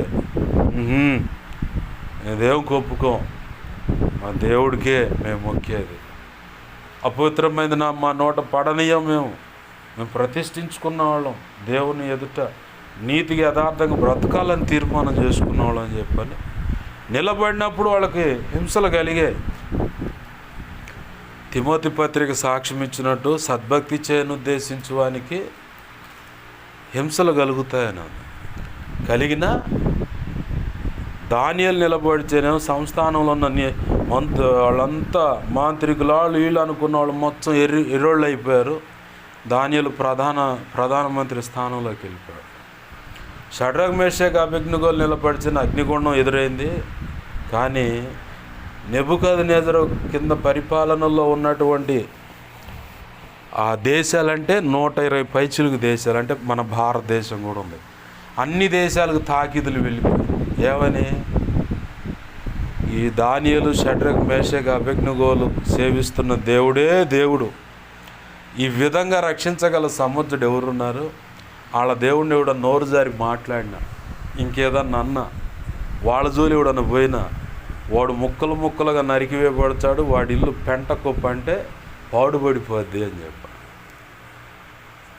వాళ్ళు ఆ అగ్నిగుండాన్ని ఎదుర్కోకపోతే, మొదటిగా వాళ్ళు యథార్థతను చూపించకపోతే ప్రపంచంలో ఉన్న అన్ని దేశాలకు ఆ తాకీదులు వెళ్ళాయా? ప్రభు ఇదే చూసుకుంటాడు మన దగ్గర. మనం ఉన్న ఆ పరిస్థితుల్లో సనగకుండా గొనగకుండా ఉన్న దాంట్లోనే సంతృప్తి కలిగి దేవుని పాదాలు పట్టుకొని, దేవా ఈ స్థితిని బట్టి కూడా నీ కృతజ్ఞతాస్తుతులు.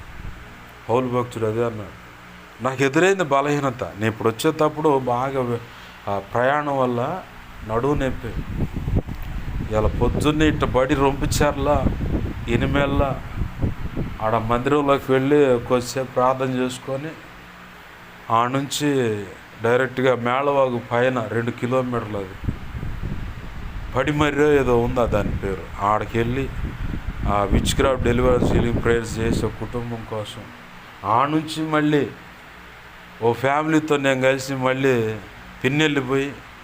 పోయేటప్పుడు వాళ్ళ బండి పంచర్ పడ్డ, 2 ఆడపిల్లలు చిన్న బుడతలు నా బండి ఎక్కిచ్చారు. ఇక వాళ్ళతో సరదాగా మాట్లాడుకుంటా నిద్రపోనీయకుండా తీసుకొని ఆ ఊరు వెళ్ళి ఆడ 2 కుటుంబాలు, ఇంకా దానికి తోడు కొంతమంది వచ్చారు.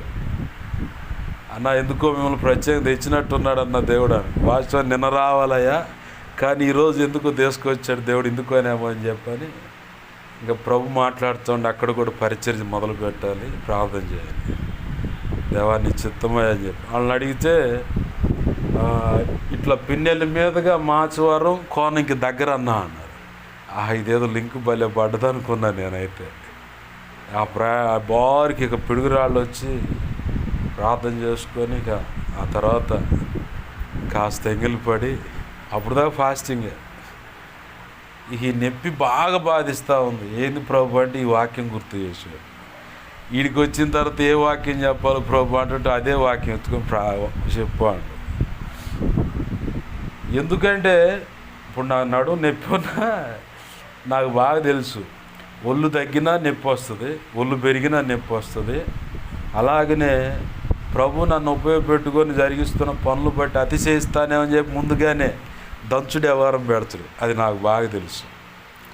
ఏంది అందుకని చెప్పని అట్లా అనుమతిస్తాడు.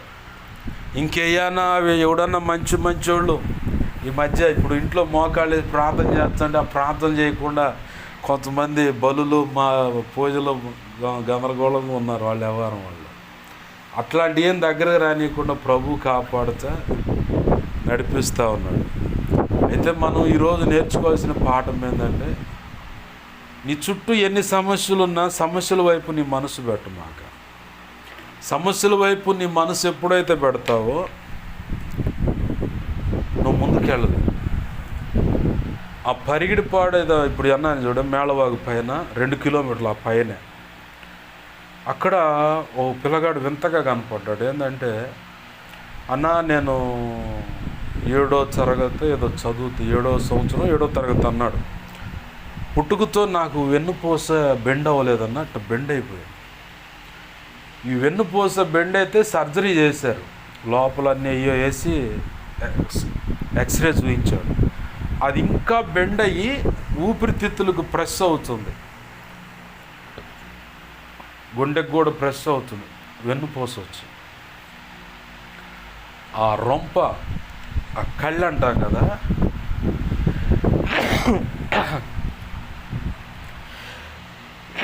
అమ్మా వాళ్ళ ప్రేమ దంసపుల రూపేణ మాజా రూపేణ పొంగితే ఇప్పుడు బయటకు వస్తున్నాయి. దేవునికి స్తోత్రం, హల్లెలూయా. ప్రభు చెప్పాడు కదా, ప్రతి విషయాన్ని బట్టి కృతజ్ఞతాస్తుతులు చెల్లించమని. అయితే ఆ తమ్ముడు ఏడుస్తా ఉన్నాడు. నాకేం చెప్పలా, నన్నెందుకు దేవుడు ఇలా చేశాడు, నాకెందుకు ఈ పరిస్థితి, ఈ బ్రతకటం కంటే చచ్చిపోవటం మేలు అనిపిస్తుంది, ఇంకెందుకు ఉండటం, నాకొద్దు ఈ జీవితం, చంపనను చంపే ప్రభువా, ఎన్నాళ్ళు ఇలా బ్రతకాలా, అందరూ బాగానే ఉన్నారు, నాకెందుకు ఈ పరిస్థితి అనుమతించావు అని చెప్పని బాధపడుతూ ఏడుస్తున్నావా అని కళ్ళ నిండా నీళ్ళు తీసుకో. నేనన్నా, నాకు ఈ స్థితి వచ్చిందని చెప్పని బాధపడితే నువ్వు కృంగిపోతావు, ఆ తర్వాత మనోవేదనకి వెళ్ళిపోతావు, అట్లా కాయలా పడి వెళ్ళిపోతావయ్యా. ఆ స్థితిని బట్టి బాధపడమాక. ఈ స్థితిలో నా ప్రభువా నీకు ఎలా నేను ఉపయోగపడదు, ఎలా నేను ఈ స్థితిలో నేనున్న ఈ నా సమస్యను బట్టి వెన్నుపోసేట బెండ్ అయిపోయింది, లోపలికి వచ్చుకుపోయింది. ఆ సర్జరీ చేసి ఆ షర్ట్ చూపించారు ఆ పిల్లగాడిని. మళ్ళీ సర్జరీ చేయాలన్నా 4 లక్షలు అయితే సక్సెస్ కాకపోతే కాళ్ళు పడిపోవచ్చు, చెప్పలేమన్నారు. అన్ఎక్స్పెక్టెడ్గా తెలియకుండా దేవుడు ఆ బిడ్డ విషయంలో ప్రవచనం అక్కడ చెప్తా ఉన్నాడు. నువ్వు రికవర్ అవుతావు, దేవుని ప్రేమ చేత నింపబడినటువంటి అమ్మాయే జీవిత భాగస్వామిగా నీకు దేవుడు ఇస్తాడయ్యా, నీకు సంతానం కూడా ఉంటుంది, మీరు సేవ చేస్తారు, నీ పిల్లలు కూడా సేవ చేస్తారు అంటే అక్కడ ఉన్న వాళ్ళు ఆ మాటలు చెబుతూ ఉంటే, అన్న ఈ అబ్బాయి కూడా పెళ్ళేదండి. ఎందుకు కాదమ్మా, ఎందుకు కాదు, అవుతుంది, పెళ్ళి అవుతుంది. నా సొంత మాట అయితే ఒక వ్యక్తి బాగుపడ్డాడు, దేవుని మాట అందించాను కాబట్టి చెబుతున్నానమ్మా. దేవుడు ఖచ్చితంగా పెళ్లి చేస్తాడు, పిల్లలు కూడా పుడతారు, బాగవుతాడు అని చెప్పి మళ్ళీ ప్రార్థన చేస్తున్నప్పుడు దేవుడు చూపిస్తూ ఉన్నాడు. దేవుడే ఆ వెన్నుపూసను చిన్నగా ఎనికి జరుపుతున్నాడు చూపించాడు. ఆ ఎక్స్రే చూపించాడు కదా నాకు, కళ్ళు మూసుకున్నప్పుడు ఆ ఎక్స్రే కనపడుతుంది. ఏమవుతుందా అని చెప్పి చూస్తూ ఉంటే నిదానంగా ఎనికి వస్తుంది. దేవుడు బాగు చేస్తాడమ్మా, ఖచ్చితంగా కృపణిస్తాడు ఆ అబ్బాయికి. దిగులు పడ మాకు. ఈ స్థితిని బట్టి నువ్వు దేవుణ్ణి మహిమపరచు. ఈ స్థితిలో నేను దేవా నీకు ఎలా ఉపయోగపడగలను? నేను సేవలోనా, ప్రాంతంలోనా, చేతనైతే మోకాళ్ళే, లేదా కుర్చీలో కూర్చో, లేదా నాకు బాప్తిస్మం ఇచ్చిన శాలేం రాజు గారు వాళ్ళ అమ్మగారు సాష్టాంగపడి మరి ప్రార్థన చేద్దాం. ఇట్లా ముందుకు సాష్టాంగపడి బోర్లు పొనుక్కుంటూ ఉంటారు కదా, దాన్ని విగ్రహారాధన వైపు సాష్టాంగపడి అంటారు. అలా తెల్లారుజాము 3 నుంచి 5 ఆమె ప్రార్థన చేస్తాడు. ఆమె గుబులు మళ్ళినప్పుడు సాష్టాంగపడి ప్రార్థన చేస్తాడు. నువ్వు అలా కూడా ఇట్లా కూర్చోలేను అనుకుంటే అట్లా సాష్టాంగపడైనా ప్రార్థన చేయి, దేవునికి ఉపయోగపడు. చనిపోవాలనే ఆలోచన మాత్రం రాని మాట.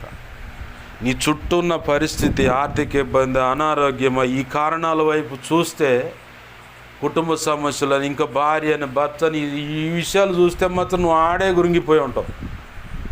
నువ్వు బయటికి రావు. ఇంక వాళ్ళు చిన్నగా ఇంకొంచెం గొయ్యి తీసి నిన్ను ఆడ నెడతారు. మనోచింతనలోనూ అనేక రకాల ఆలోచనలు తీసుకెళ్ళి నెట్టేస్తారు.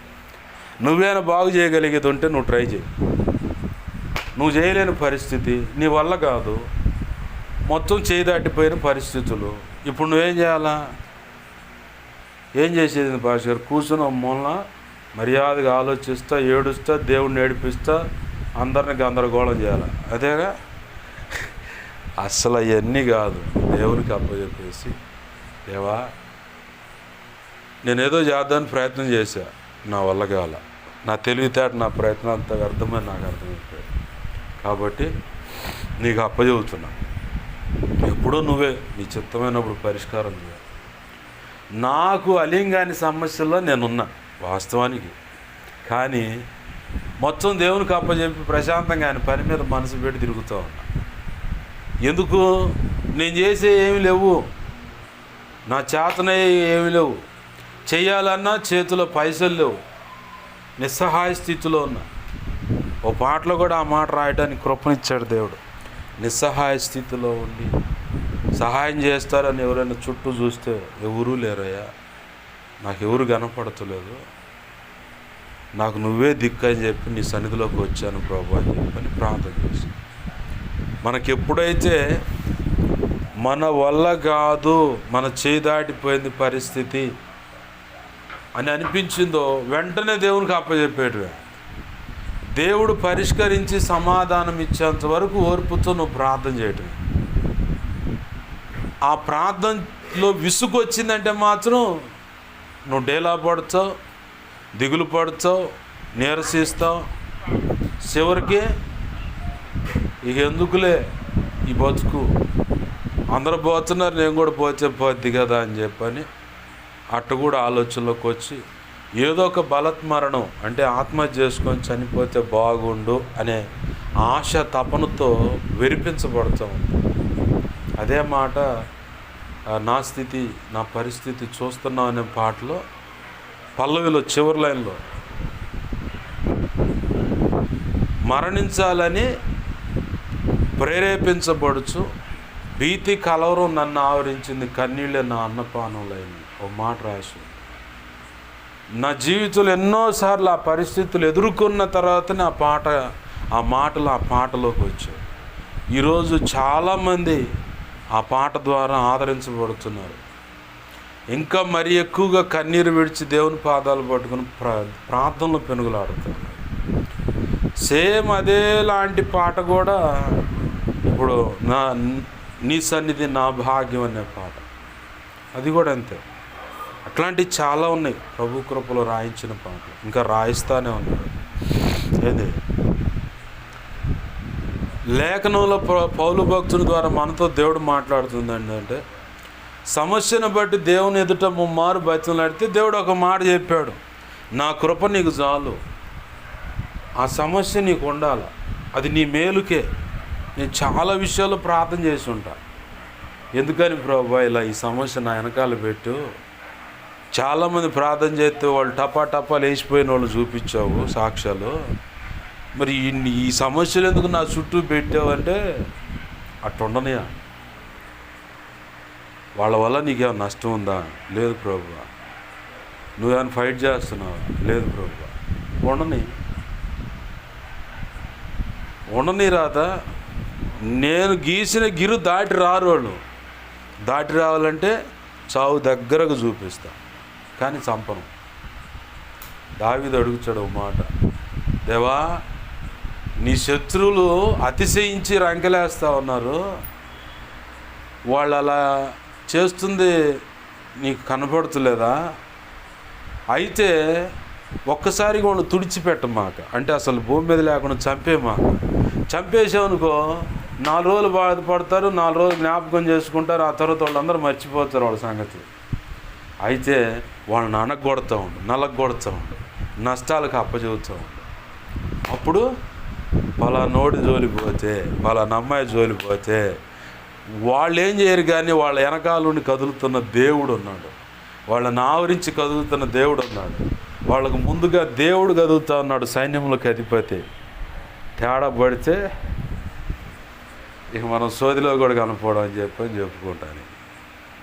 ఈ చుట్టూ ఉన్న సమస్యల విషయంలో పరిష్కారం తేవటం చెప్పు, కానీ పోరాట పటిమి అంటే పోరాటం ఎలా చేయాలో, సమస్యలతో నువ్వు ఎలా పోరాటం చేయాలో, ఆ సమస్యలతో నువ్వు పోరాటం చేస్తున్నప్పుడు నీ వ్యక్తిత్వం బిల్డ్ అవుతుంది, నిర్మించబడుతూ ఉంటుంది. నీ ఎదుటికి వస్తున్న సమస్యను బట్టి నువ్వు పోరాడుతున్నప్పుడు కొంత నీ సొంత ప్రయత్నాన్ని ప్రయత్నించేలాగా దేవుడు వదిలేస్తాడు. ఎందుకు వదిలేస్తాడంటే అక్కడ నువ్వు నేర్చుకోవాలి.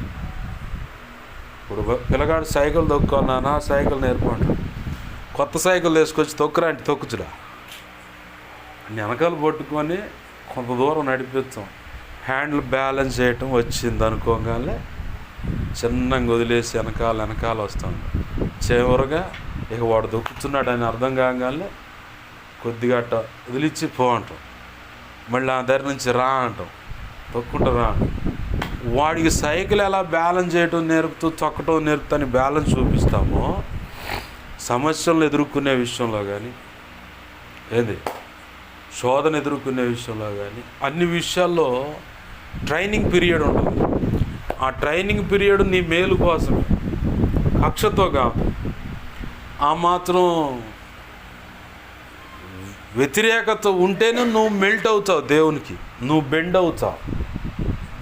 ఆ వ్యతిరేకత లేకపోతే నువ్వు ఎప్పుడన్నా వ్యతిరేకత ఉన్నప్పుడు అన్నంత కసిగా తీవ్రంగా దేవుని పాదాలు పట్టుకొని ప్రార్థన చేసిన విధం, అసలు ఏ సమస్యలు లేకుండా ప్రశాంతంగా ఉన్నప్పుడు అదే డెప్త్లో ప్రార్థన చేసావా? నన్ను కూడా కలుపుకుంటున్నా మీతో పాటు, చేసావా? లేదు. ప్రభు అంటాడు వ్యతిరేకత ఉన్నా లేకపోయినా ఒక క్రమంలో నువ్వు నడవాలి. నాకు అది నేర్పాడు ప్రభు. చచ్చిపోదామన్న కోరికతో ఉన్నప్పుడు కూడా 11:00 వెళ్ళిపోయి విజ్ఞాపం చేసేవాడిని. నిజం, చచ్చిపోదామని తపనతో ఇక లేదు అనుకుంటా బాగా వేదన చెందుతున్న ఆ సమస్యలో ఉన్నప్పుడే నా టైం 6:45 మందిరంలోకి వెళ్ళి ప్రార్థన చేసేవాడిని. బాగా డెప్త్కి ఈరోజు ప్రార్థన లేదు, దేవుని సన్నిధిలోకి వెళ్ళి వద్దామని చెప్పాను అనుకున్నప్పుడే ఇక చచ్చిపోదాం ఫైనల్ ఫిక్స్ అయిన రోజే ఇంకోళ్ళు వచ్చి నన్ను అడుగుతుంటే, అన్న నా సమస్య ఇది, నన్ను ఏం చేయకుండా నాకు చచ్చిపోవాలని.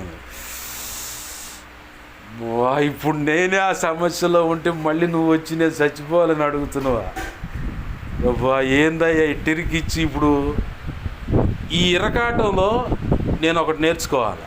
ఏంటది చెప్పండి, మీకు గుర్తుండే ఐడియా వస్తే. నేనే బాగా చచ్చిపోవాలన్న ఆశతో వేదనతో మందిరంలోకి వచ్చి కూర్చున్నా.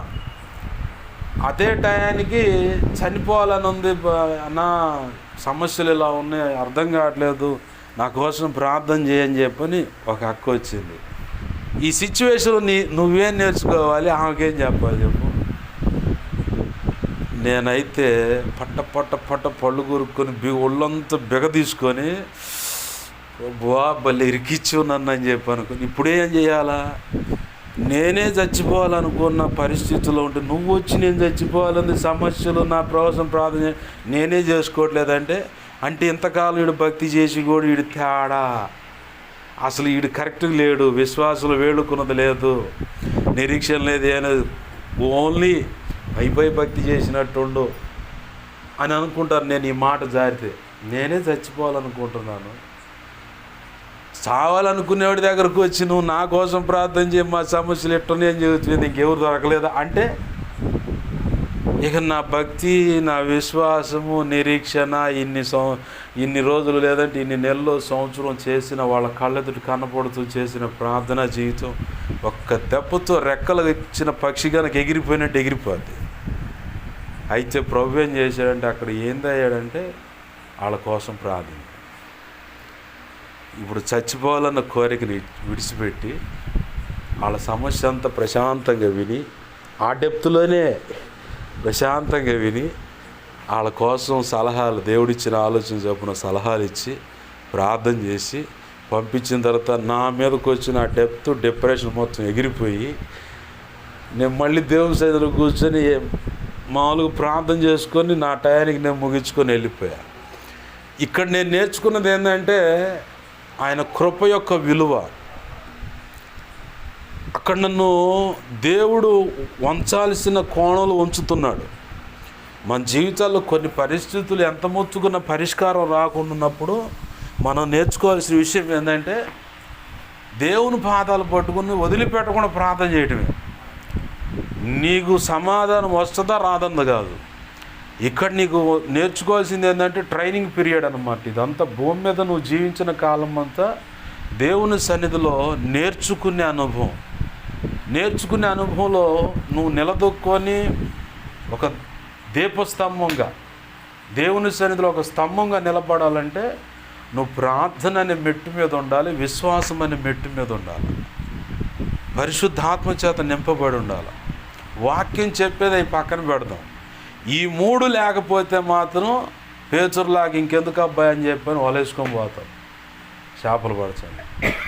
అంటే అప్పుడు దాకా దేవుని పనిలో భక్తి అది ఇది అని ఉన్నవాడికి కాస్త ఉన్నదానికి కాస్త చిన్నగా నేదో చేస్తానులే అని చెప్పని లోకరీతిగా పనులకు వెళ్ళిపోవచ్చు.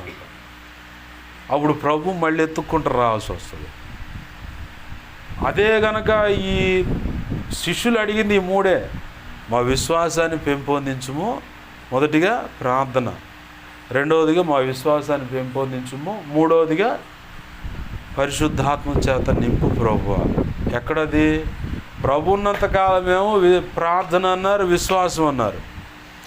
ప్రభు పునరుద్ధానుడై వాళ్ళకు కొన్ని సంగతులు రుడిగా తెలియపరిచి అంతా అయిపోయిన తర్వాత ఏమో మేడగద అనుభవంలో కనిపెడుతూ ఉన్నప్పుడు పరిశుద్ధాత్మ చేత నింపబడి. ఖచ్చితంగా మనం పరిశుద్ధాత్మ అభిషేకాన్ని పొందాలి, పరిశుద్ధాత్మ చేత నింపండి ప్రభు అని కూడా అడగాలి. ఆత్మ బలము చేత నా అంతరంగ పురుషుడిని బలపరచు అని కూడా అడగాలి. అంతరంగ పురుషుడు ఆత్మ బలం చేత బలపరచబడకపోతే మనం ఎప్పటికీ బలహీనమే, ఎప్పటికీ బలహీనమే. మనం ఎప్పుడైతే ఆత్మ బలం అంటే ఏకాంత ప్రార్థనలోనూ ఉపవాస ప్రార్థనను బట్టి ఆత్మబలం మనకు వస్తుంది. వింటున్నావా? ఆత్మబలం దేనివల్ల వస్తుంది? ఏకాంత ప్రార్థన, ఉపవాస ప్రార్థన. ఈ రెండు ఏకాంతంలోనే జరిగేది. అందుకే తరచూ ఒక రోజు, వారంలో ఒక రోజు అని ప్రత్యేకంగా ఉపవాసం ఉండమనేది. ఎందుకంటే మన అంతరంగ పురుషుడు బలం పొంది ఉన్నాడనుకో, సమస్య అంత కఠినమైందైనా సరే నా ప్రభు చూసుకుంటాడులే అని చెప్పని నిండు కొండలాగా నిలకడగా అంతే ఉండి వెళ్ళిపోతాను. ప్రభు చూసుకుంటాడు నాకెందుకని. అర్థమవుతుందా? ఆత్మబలం చేత నింపబడాలి. ఆత్మబలం చేత నింపబడేదానికి, మనం ప్రార్థన చేసేదానికి, ఉపవసించి ప్రార్థన చేసేదానికి మనలో ఉన్నటువంటి అహం, గర్వం, ప్రభువుకు నచ్చని తిరుగుబాటు స్వభావం, ప్రభు ఒకటి జీవితం ఇంకోటి చేసే వ్యవహారం, ఇవన్నీ ఇరిగిపోయేది ఎప్పుడంటే కొన్ని సమస్యలను అట్లానే పెట్టి ఉంచితేనే. అప్పుడు డెప్త్లోకి వెళ్ళిపోతాము. ప్రభు నీకు నచ్చని విషయం ఏదన్నా ఉంటే ఇప్పుడు చెప్పు, నేను సరి చేసుకుంటాను. అంతకుముందు అడగగలుగుతాం మనం, పొరపాటును కూడా అడగం. I am perfect. సైతాన్ గారి దోత ఒకటి ఉంది మన మీద, ఎప్పుడు వెలుబడి చేస్తూ ఉంటుంది. ఏందా ఆ దోత అంటే, నేను దేవుని యందు యథార్థంగా ఉన్నాను, నాలో ఏ పాపం లేదు. నేను ఐ యామ్ పర్ఫెక్ట్, నేను దేవుని యందు యథార్థంగా ఉన్నానండి, నేనే పాపం చేయట్లేదు, నాలో ఏ లోపం లేదని మనం భ్రమపరుస్తూ ఉంటుంది, జో కొడుతూ ఉంటుంది. అది వచ్చి ప్రతి భక్తుడి మీద ఉంటుంది, భక్తురాల మీద ఉంటుంది. విశ్వాసిగా, పరిచారకులైన, సంఘ పెద్దలైన, సేవకులైన వీళ్ళు స్త్రీలు కానీ పురుషులు కానీ యవ్వనులు కానీ మధ్య వయస్కులు యవ్వన పురుషులు స్త్రీలు కానీ ఎవరైనా సరే ప్రతి ఒక్కళ్ళు అది పట్టి వెరిపించడానికి ప్రయత్నం చేస్తుంది. దొరికిందా ఇక అంతే సంగతులు. మళ్ళీ ఎప్పుడో వాక్యపు కాంతిలో దేవుడు దర్శించినప్పుడు దాని యొక్క అసలు రంగు మనకు తెలియగానే మన దగ్గర నుంచి పక్కకు పోదు. వెంటనే పశ్చాత్తాపం వస్తుంది. అప్పుడు దాకా ఎన్నాళ్ళు నేను దేవుని ఎదుటి యథార్థంగా ఉన్నా, నేను భ్రమలో బ్రతికానా ప్రభు అని పశ్చాత్తాపంతో ఏడవటం మొదలు పెడతాను. అంటే అప్పటి వరకు అది ఉన్నది కాస్త నిన్ను వదిలేసి వెళ్ళిపోయింది. అది అప్పుడు అసలైన పశ్చాత్తాపం వస్తుంది. దేవుని యందు యథార్థంగా ఉన్నానని భ్రమపరిచే, ఉద్రేకపరిచే, ఆవేశపరిచే, అసత్యాన్ని సత్యమని నమ్మించి అచ్చం దేవుడు మాట్లాడినట్టే మాట్లాడుతాడు వాడు సైతానికి అడుగుకొచ్చి. వింటున్నావా? అచ్చం దేవుడు మాట్లాడినట్టే మాట్లాడు. దేవుడే నీతో ఇదిగో ఈ పని చేయి అన్నట్టుగా మాట్లాడుతాడు. అది చాలా జాగ్రత్తగా చూసుకోవాలి. చాలాసార్లు నన్ను భ్రమపరచడానికి ప్రయత్నం చేసిండు. నేను ఒకటే ప్రార్థన చేశాను, ప్రభు ఈ మాట నీదైతే నీ చిత్తమైన సమయంలో జరిగించు, నీకు అప్పచెబుతున్నా, వదిలేస్తాను. ఒక విషయం చెప్పాడా, సమాధానం వచ్చిందాక ప్రార్థన చేయటం, ఆయనే కూర్చోటి ప్రార్థన చేస్తూనే ఉంటాడు. అర్థమవుతుందా? ఈరోజు ప్రభు మనతో మాట్లాడుతున్న మాట ఏంటంటే, నీ చుట్టూ ఉన్న పరిస్థితులను బట్టి అమ్మో అయ్యో అది ఇది అని చెప్పాను అనుకోమా, అవి నీ మేలు కోసమే. అర్థమవుతుందా? నువ్వు గాయపరచబడ్డ స్టేషన్ కానీ గొడవలు ఏదైనా కానీ నీ మేలు కోసమే. అవి ఉన్నప్పుడే దేవుని పాదాలు గట్టిగా పట్టుకోగలుగుతున్నాం. ఆ సమస్య లేకపోతే మనం దేవుని పాదాలు పట్టుకో. ఆ పరిస్థితులు చూసుకుంటాడు దేవుడు.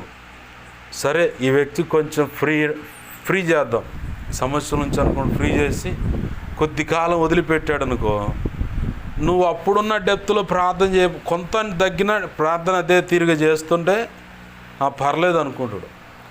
అసలు అది కూడా లేకుండా లోకమేర నా జీవితం ఏదో పాట ఉంది. ఏ పాట అది? స్నేహమేర నా జీవితం అనే పాట. అట్నే ఈ లోకమే నా జీవితం అని చెప్పని పాట పాడుకుంటూ పోతూ ఉంటాం. ఆ డెప్త్ రాదు. అప్పుడు మళ్ళీ ఏం చేస్తాడంటే ఏదో ఒక వైపు నుంచి సమస్య తీసుకొచ్చి పెడతాడు. లేదంటే ఆ రోగం అయితే ఆ రోగాన్నే మళ్ళీ బ్రతికేలా చేస్తాడు. ఆ రోగం ఉన్నంతసేపు ఉన్న డెప్త్ వేరు, నయమైన తర్వాత ఉన్న డెప్త్ వేరు. సమస్య ఉన్నంతసేపు డెప్త్ వేరు, సమస్య లేకపోతే డెప్త్ వేరు. ఇట్లానే ఏ విషయంలో చూసుకున్నా ఆ భారం, ఆ బరువు, ఆ వేదన నీ మీద ఉన్నంతసేపు నువ్వేమో ప్రభు కోరుకున్న డెప్త్లో ప్రార్థన చేస్తున్నావు, భక్తి చేస్తున్నావు. అవి ఎప్పుడైతే పక్కన పెడుతున్నావు అవి వెంటనే మళ్ళీ. అందుకే ప్రభు అన్నాడు, ఇజ్రాయేలీల విషయంలో వీళ్ళు లోబడని వాళ్ళని ప్రజలు, వీళ్ళు నేను పరీక్షించాలా. కనాను దేశం ఇటుకుండా పోతే ఒకళ్ళేమో 4 రోజులు అన్నారు, ఒకళ్ళేమో 7 రోజులు అన్నారు, ఒకళ్ళేమో 11 రోజులు అన్నారు, ఒకళ్ళేమో 3 రోజులే అన్నారు. సరే ఎన్ని రోజులు పడితే మనకు వచ్చి నష్టమే లేదు. కానీ ప్రభు చేసిన పని ఏంటంటే ఎర్ర సముద్రం వైపు తీసుకుపోయాడు. 10 అద్భుతాలు చూసి అబ్బో దేవుడు మహాత్ముడు గొప్పోడు అది ఇది అన్నారు. ఎర్ర సముద్రం కాడకు రాగానే తరుముకుంటూ వస్తున్న ఫరో సైన్యాన్ని చూసి ఎరా మోసే చంపడానికి తెచ్చిపోయాడు, అయితే కరెక్ట్ సమాధులు చేయొచ్చు అని చెప్పాను. ప్రభు ఏమన్నాడు, వాళ్ళని ఎర్ర సముద్రం వైపు మళ్ళించక మునుపు వీళ్ళు లోబడని వాళ్ళని ప్రజలు, వీళ్ళ హృదయాలు నాకు వేరుగా ఉన్నాయి కాబట్టి వాళ్ళని పరీక్షించుకోవాలి. ఆనాడు కానాను యాత్రలో ఉన్న ఇజ్రాయేలులకు అదే పరిస్థితి ఉంది. ఈనాడు క్రీస్తు రక్తంలో కడగబడి పరమ కానాన్ అంటే పునాదులు గల ఆ పట్టణం, నూతన యెరూషలేము పట్టణానికి మనం యాత్ర చేస్తున్నాం. ఈ యాత్రా క్రమంలో ఉన్న మనకు కూడా అదే ట్విస్టు, అదే పరీక్షలు, అదే పందా ఉంది.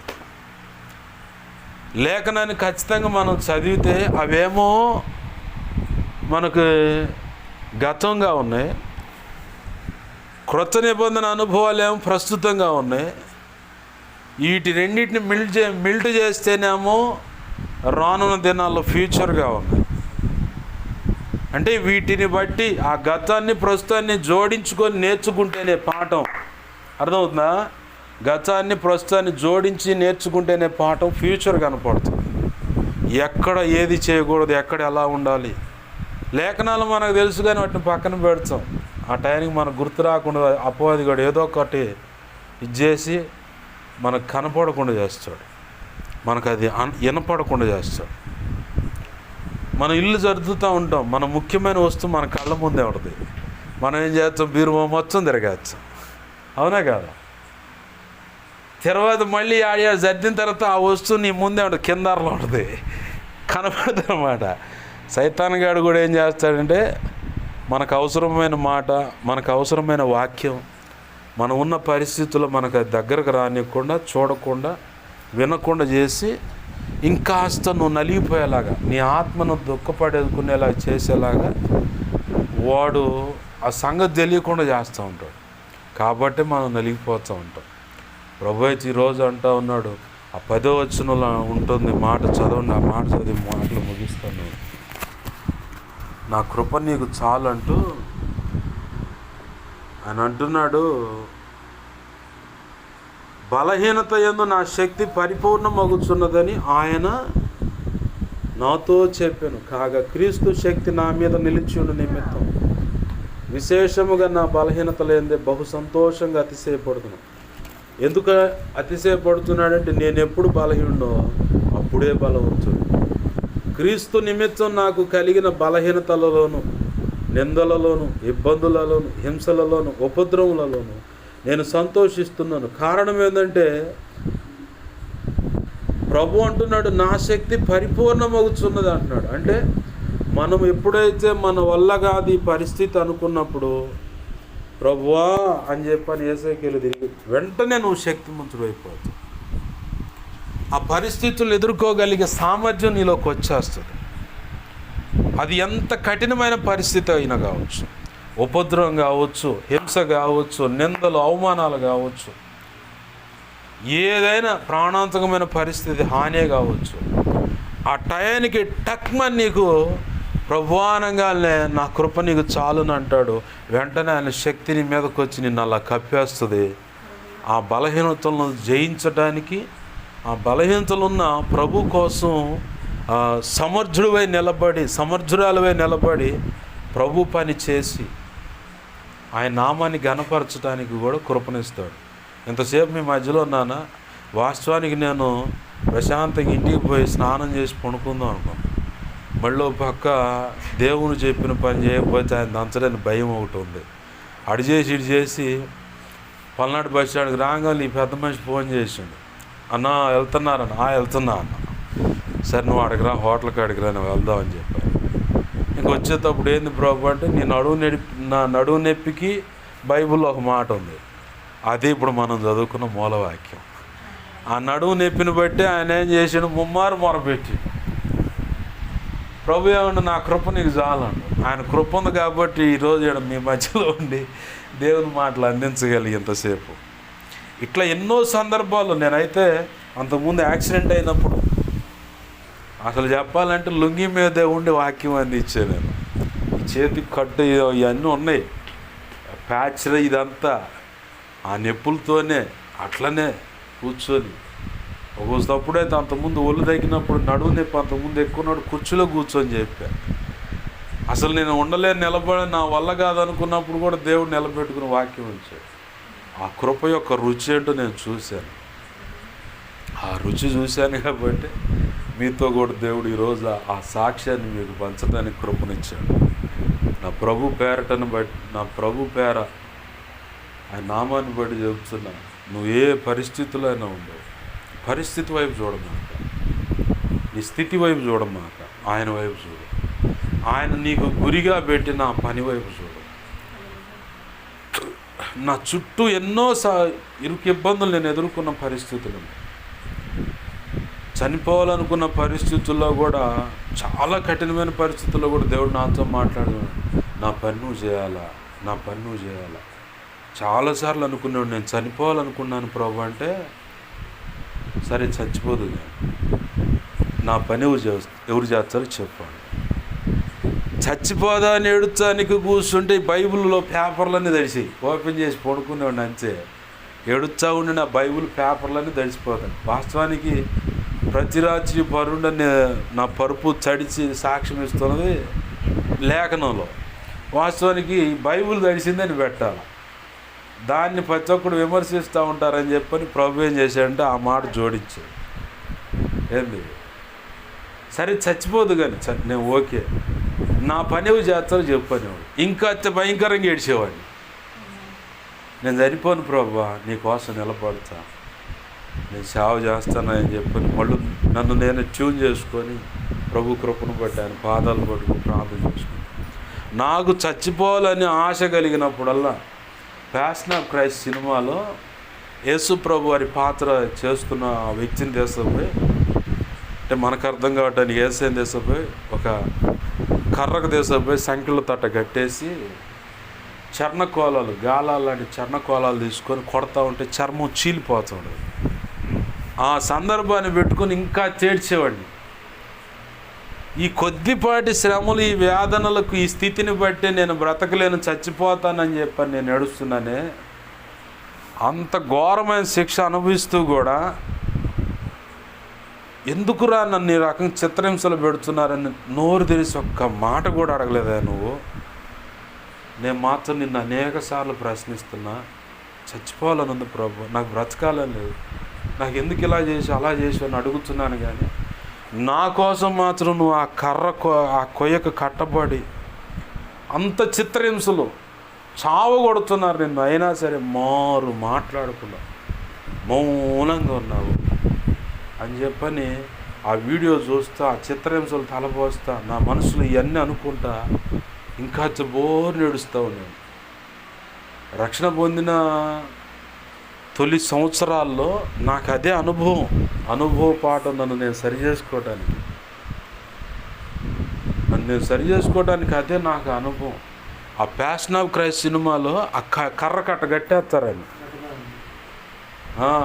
రోమా సైనికులందరూ ఇక కర్రతో కొడతారు ముందు, తర్వాత చండ్రకోల తీసుకుంటారు. చండ్రకోల తీసుకొని కొట్టే అనుభవం ఉంటుంది. ఆ అనుభవం చూస్తాను నేను. అంత చిత్రహింసలు అనుభవించాను నా కోసం. నేను మాత్రం ఈ కొద్దిపాటి శ్రమ, ఈ కొద్దిపాటి ఇరుకు, ఈ కొద్దిపాటి ఇబ్బంది నేను ఎదుర్కోలేకపోతున్నాను. ప్రశ్నలు ఎక్కువ నేనే ప్రశ్న వేసాను నిన్ను. నా కోసం ఏ ప్రశ్న వేయకుండా మౌనంగా అట్లా ఉన్నావు, దాన్ని సహించాను.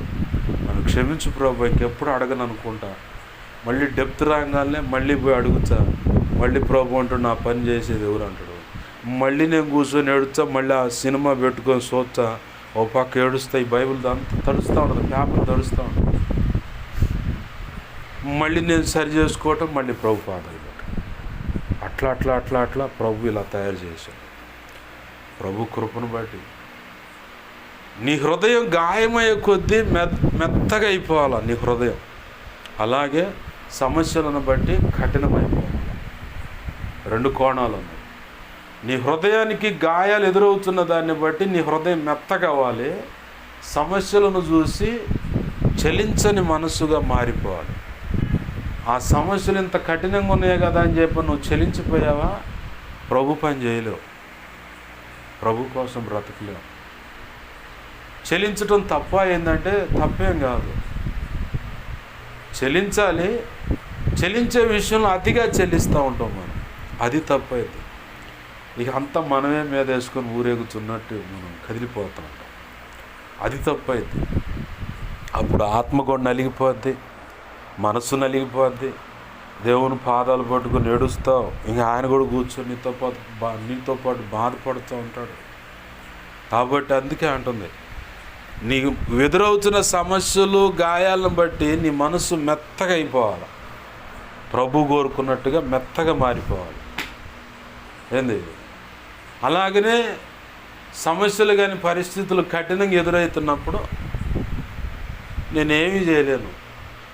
మొన్న మధ్య నేను చెప్పా, అమ్మకు బాగోకపోతే దేవుని సన్నిధిలో ఒకటే ప్రార్థన చేసుకున్నాను. నా చేతులు ఏమి లేవు డబ్బులు, నా పరిస్థితి ఇది ప్రభువా, నువ్వే చూసుకో, నువ్వు స్వస్థత. ఇప్పుడు ఈ ఏలుకుందా ఇదంతా చీము బట్టి ఉంది. ఈ చీము బట్టి భయంకరమైన పోటు తెస్తూ ఉండేది. ప్రభుని అడిగినప్పుడు మాత్రలు అయ్యానని చెప్పని అడుగుతూ కూర్చుంటే ప్రభు అన్నాడు, సరే వేసుకోపోండి. నాకు మనసు ఒప్పట్ల. కారణం చేతిలో పైసలు, సైలెంట్గా చూస్తున్నా. ప్రభు అన్నాడు, ఇంక దాని జోలి పో, మాకు మాత్రలు వేయి మాక. సరేనా? ఈ ఏలు తగ్గే విషయంలో, ఆ చీము పట్టే విషయంలో ఎవరు నేర్చుకున్నాను. సమస్య ఉంటుంది, ఏదన్నా అవకాశం ఉంటే ప్రయత్నం చేస్తే తగ్గుద్ది. ఏ అవకాశం లేకపోతే దేవుడే తీసేసే నాకు ఓర్చుకొని నిలబడటానికి ఇది ఒకటి విలువైన పాఠంగా నాకు ఇవాళ పగలు కూడా వచ్చితే చీము వచ్చింది, ఫ్రీ అయింది. మొమ్మ రాత్రి సేమించే అమ్మ కూడా చేయదైతే కూర్చొని ఎంబీబీఎస్ ఎండి అన్నట్టుగా, సర్జన్ స్పెషలిస్ట్ అన్నట్టుగా గట్టిగా వచ్చటం మొదలుపెట్టింది. వచ్చింది ఎందుకమ్మా అంటే సీమ్ పోతుందిరా అది ఇది అంది. వాక్యం అంత అయిపోయేసరికి బుస్సు అంటుంది చేయి పట్టుకొని. ఏందన్నా పోటీ తీస్తుంది మరి, ఏంది ఎంబీబీఎస్ ఎండి సర్జన్ స్పెషలిస్ట్ అన్నట్టుగా నువ్వు దాన్ని చీము పోతుందని గట్టిగా వచ్చింది. మరి ఏం చేస్తుంది, నువ్వు నర్సు చేసింది, నర్సులో కూడా సగమే చేసింది, పూర్తి చేయలేదు, జాగ్రత్త నవ్వుతుంది కూర్చొని. ఏంది కొన్ని విషయాలు మన జీవితంలో మన దేహం మీద ఎదురవుతున్న సమస్యలను బట్టి నేర్చుకోగలం. అంటే ప్రతి దాంట్లో నేర్చుకునే మనసు ఉండాలి. దైవజనుడు ఒఫిరే కదా, నాకు ఏదైనా చూపించే దాంట్లో యేసయ్యను చూసుకుంటానేమో.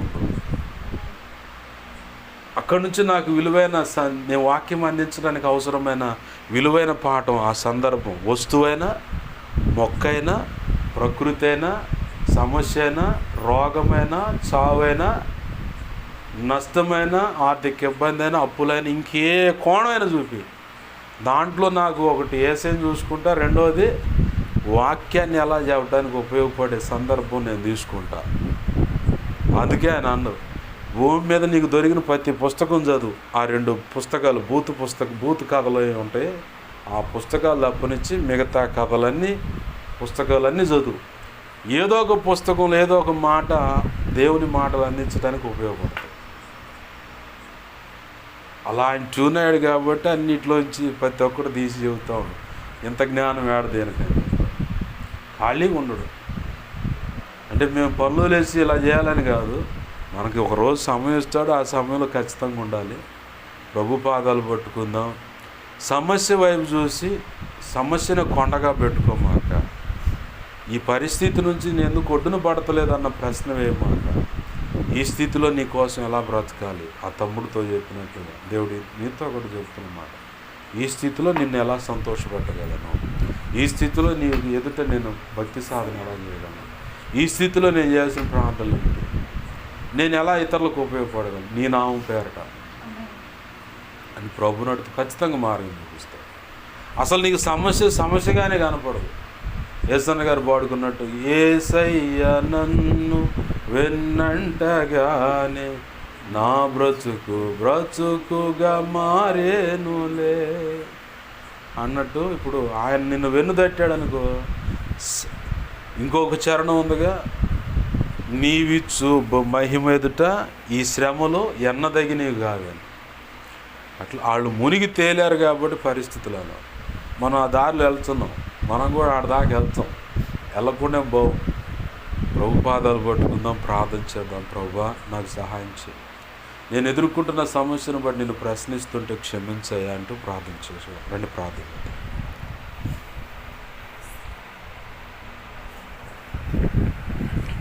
జీవము కలిగిన మా తండ్రి దేవా, మీరు ఈరోజు మాట్లాడుతున్నట్లుగా ఎక్కడైనా సమస్యను బట్టి, పరిస్థితులను బట్టి ఎందుకు ఇలా అని చెప్పని ప్రశ్నిస్తున్నానేమో. అయ్యా దైవజనుడు పాడాడు, ఎందుకిలా జరిగిందని యేసయ్యను అడిగే అర్హత నీకు లేనే లేదని సహించి స్తుతించి